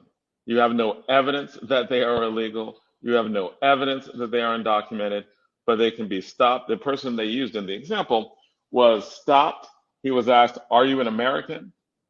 He was like, "Yes," because he was an American citizen. They were like, "Show me ID." Whoa, that's a violation of his Fourth Amendment and Fifth Amendment, right? And when he did not show him his ID, they slammed him to the ground, right? Intimidated him. He showed ID because he was scared. They never gave him his ID back. And that was the case they took to the Supreme Court. And the Supreme Court said, it's all right, right? And on top of it all, one of the conservative justices who supported it literally said, if the police use too much force, they can sue. Sue who, right? They have given police immunity and have upheld the types of immunity they have. The Supreme Court says you can sue, but has upheld the type of immunity which makes it impossible to sue police. Like on that decision, ironically, on that decision, even Clarence Thomas said that type of immunity went too far in the case that they had, but even Clarence was overruled on that specific decision, right? It was too that immunity decision was so bad that even Clarence Thomas was like, "Ooh, that was too bad, even for me," right? And that was, but yet that decision a few years back passed, and so when they're giving the decision now, right, a few days ago, which says if the police or ICE use excessive force, then they can get qualified immunity because it's called qualified immunity, right? That they can get qualified, that they can sue. It's like, but y'all just ruled a couple of years ago that qualified immunity was a thing, which means they can't be sued. So what are you saying? Like, are you opening that up now? Are you opening it up to say police can be sued because you wrote that in your majority opinion? Did you just change or overturn? I don't think so, right? Because they argued that you cannot use race when it comes to affirmative action in colleges. Cannot use it as a factor. As a factor, cannot do it. Discrimination is discrimination. Cannot do it if it is to offer admission to college. Cannot be a factor. But if you're trying to find somebody who's undocumented, sure, man. Like if you're trying to arrest somebody, if you're trying to hurt them, sure, man. Like what must be studied about this election? Because this decision hurts The everybody. Dred It's not Scott just case. anti. It's what? The Dred Scott case. Right. This Right. is the Like legacy of the Dred Scott decision. Heart of which the black man, because he was not a citizen in right. 1857, has no rights that the white man is bound to respect.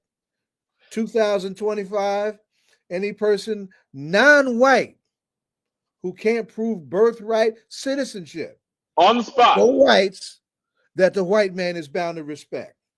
And the wild thing about this, like the wild thing, and I think this needs to be studied. I think people need to really, really like dig in on this. Is that the thing that helped push Trump over the edge was the massive increase in support from first generation Americans. and from the Latino community, which in some places, in some of these swing states, the majority of Latino males voted for him. So you have a large, significant population of Latinos who literally voted for someone who said, y'all could be racially profiled because y'all not real Americans. Like, that's crazy to me, right? Like, black people are like, no, this is us too But that's racist. This is psychology. anti-black. Can't do it, right? Like, That's the residual. behind black Americans, Jewish Americans were like, no, too much like fascism. Can't do it. Like, I think 70% of all Jewish Americans were like, nah, to Trump. Can't do it, right? But when you get to people who are literally targeted, were targeted by Trump. If there's anybody who Trump didn't like, it was Latinos, right? They said that they are rapists and drug dealers. They send us their worst. I mean, that's a quote. That's how he got into the race. Talking about him, he was so racist against Latinos. Black people are like, "Ooh, you racist? How you talk about Latinos like that?" We matter about what he said about Latinos than apparently a lot of Latinos were mad about what he said about them, which is That's crazy. that are Yeah, those Latinos who lean on white colonial, white supremacy orientation. Those who are fair, those who would like to pass, right, and who carry that baggage, because there was a class divide in Latin America. When they had their slavery, there was their Right. lighter versus their darker. That baggage is real, right? And so some have that, and some don't. And of course, some look just like everybody on this call. I'm going to give Dr. Stephanie Rivera Baruz a shout out. She's an academic, and she's an academic in Wisconsin. Brilliant. And the work she was working on was like pointing out that the only revolution in Central South America that was the only revolution that was a slave revolt was Haiti. And the people who were the colonizers in Haiti, they didn't go back to France. They went to all of those other countries. And part of the mission forward was to make sure that all of the revolutions that would happen would not be slave revolts. They would not be slave led. They would be led by the people who own slaves and property. And it would be more like the United States trying to fight back against people who were colonized. And on that note, we have Mr. Jamal back. I know we're getting ready to close the program, but Mr. Demas, you were in mid sentence when you chimed out, and I believe we were talking about the what type of political movement is needed in order for the United States to in order to push the United States to do the right thing. Clearly, it seems like this administration would be a no starter, but what needs to be the basis? Where do we need to start?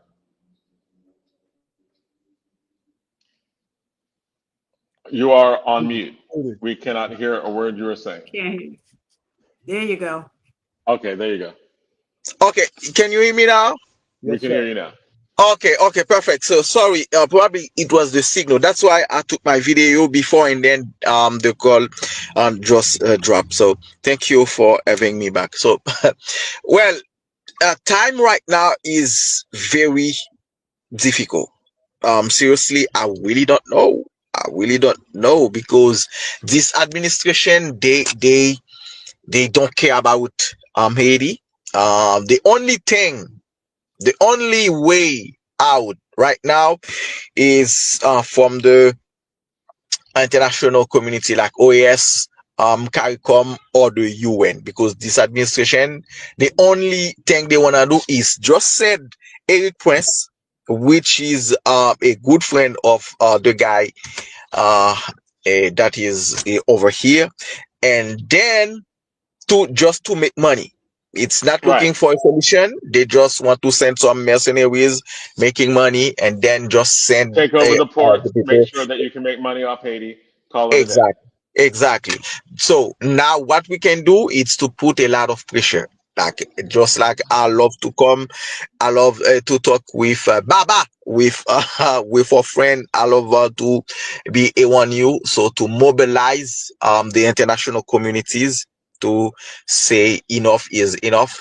At least probably it's gonna take a miracle from this administration, but otherwise it just to mobilize, organize. I just want to shout out Lawrence Ham, a great organizer, and also I would like to shout out Reverend Al Sharpton, because last time, like, I think 2 weeks ago, August 28th, there was a march on Wall Street. It was a very powerful statement, and the mayor Ras Baraka, he had a great speech. So we just keep to mobilize, especially to see what's going on inside of the country, because at any time things can go very bad. So we need to mobilize to make sure this administration know exactly what he's doing, to stop him doing the wrong thing. And a lot of people in Haiti, they really want to work with the US. We are a US ally.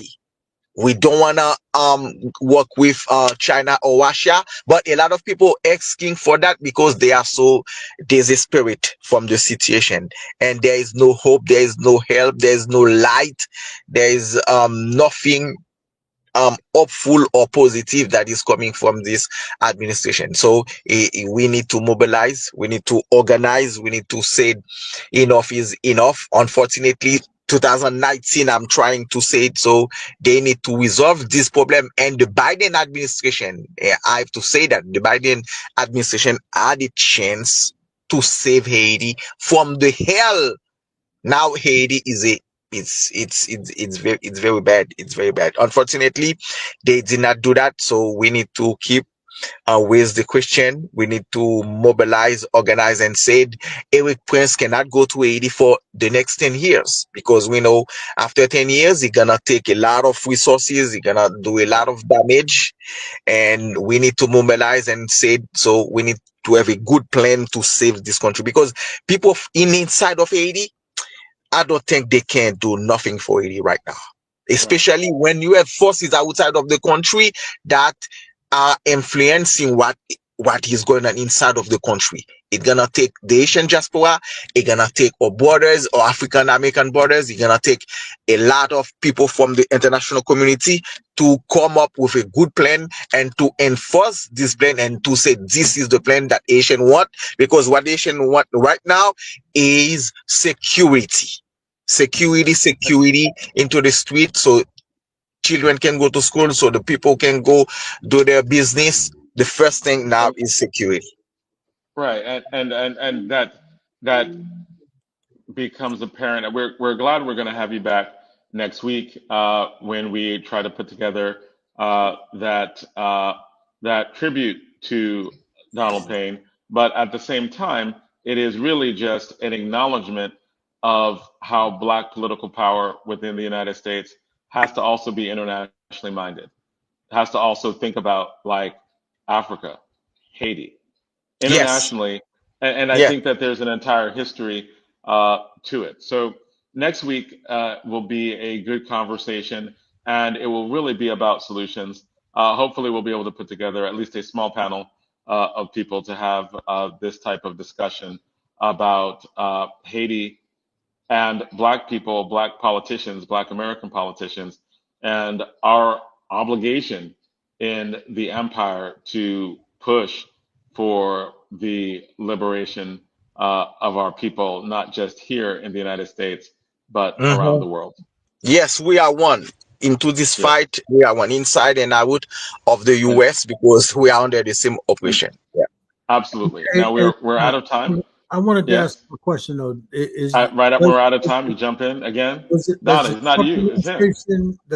administration have a representative that's acting in between, mediating the issues that are going on in Haiti? Yes, they do have a guy down there, because the last one, guess what? The last one, he used to call the game. he was a friend of the gang, and then when people find that out, and then it was like a big uproar, and then they had to say so no more. So now they have a new guy, and I think he got only 1 or 2 months in Haiti. So he just like to make contact with the politician and to do an assessment. Yes, they do have one guy, but we don't know exactly what he's doing and where the results are coming from. That's my And only. his and clearly he wanted Eric Prince down there, which is crazy Oh, to have a private mercenary group as the solution that you have, because you know that's not a solution. But we're gonna continue this next week as we try to get some people on to have this larger discussion about internationally. So thank you for coming on tonight, and Thank you so a much. special and a special thanks to all of our guests for coming on. Thank you to Nasid Gifted for coming on tonight, and also for Nasid Gifted for coming on tonight. The University High School debate team, I mean speech team, and also the Central High School Mr. speech team Filbert, for yes, coming yeah. out. Dennis Filbert, Mhm. right, Mhm. and Saul Gurion for coming out.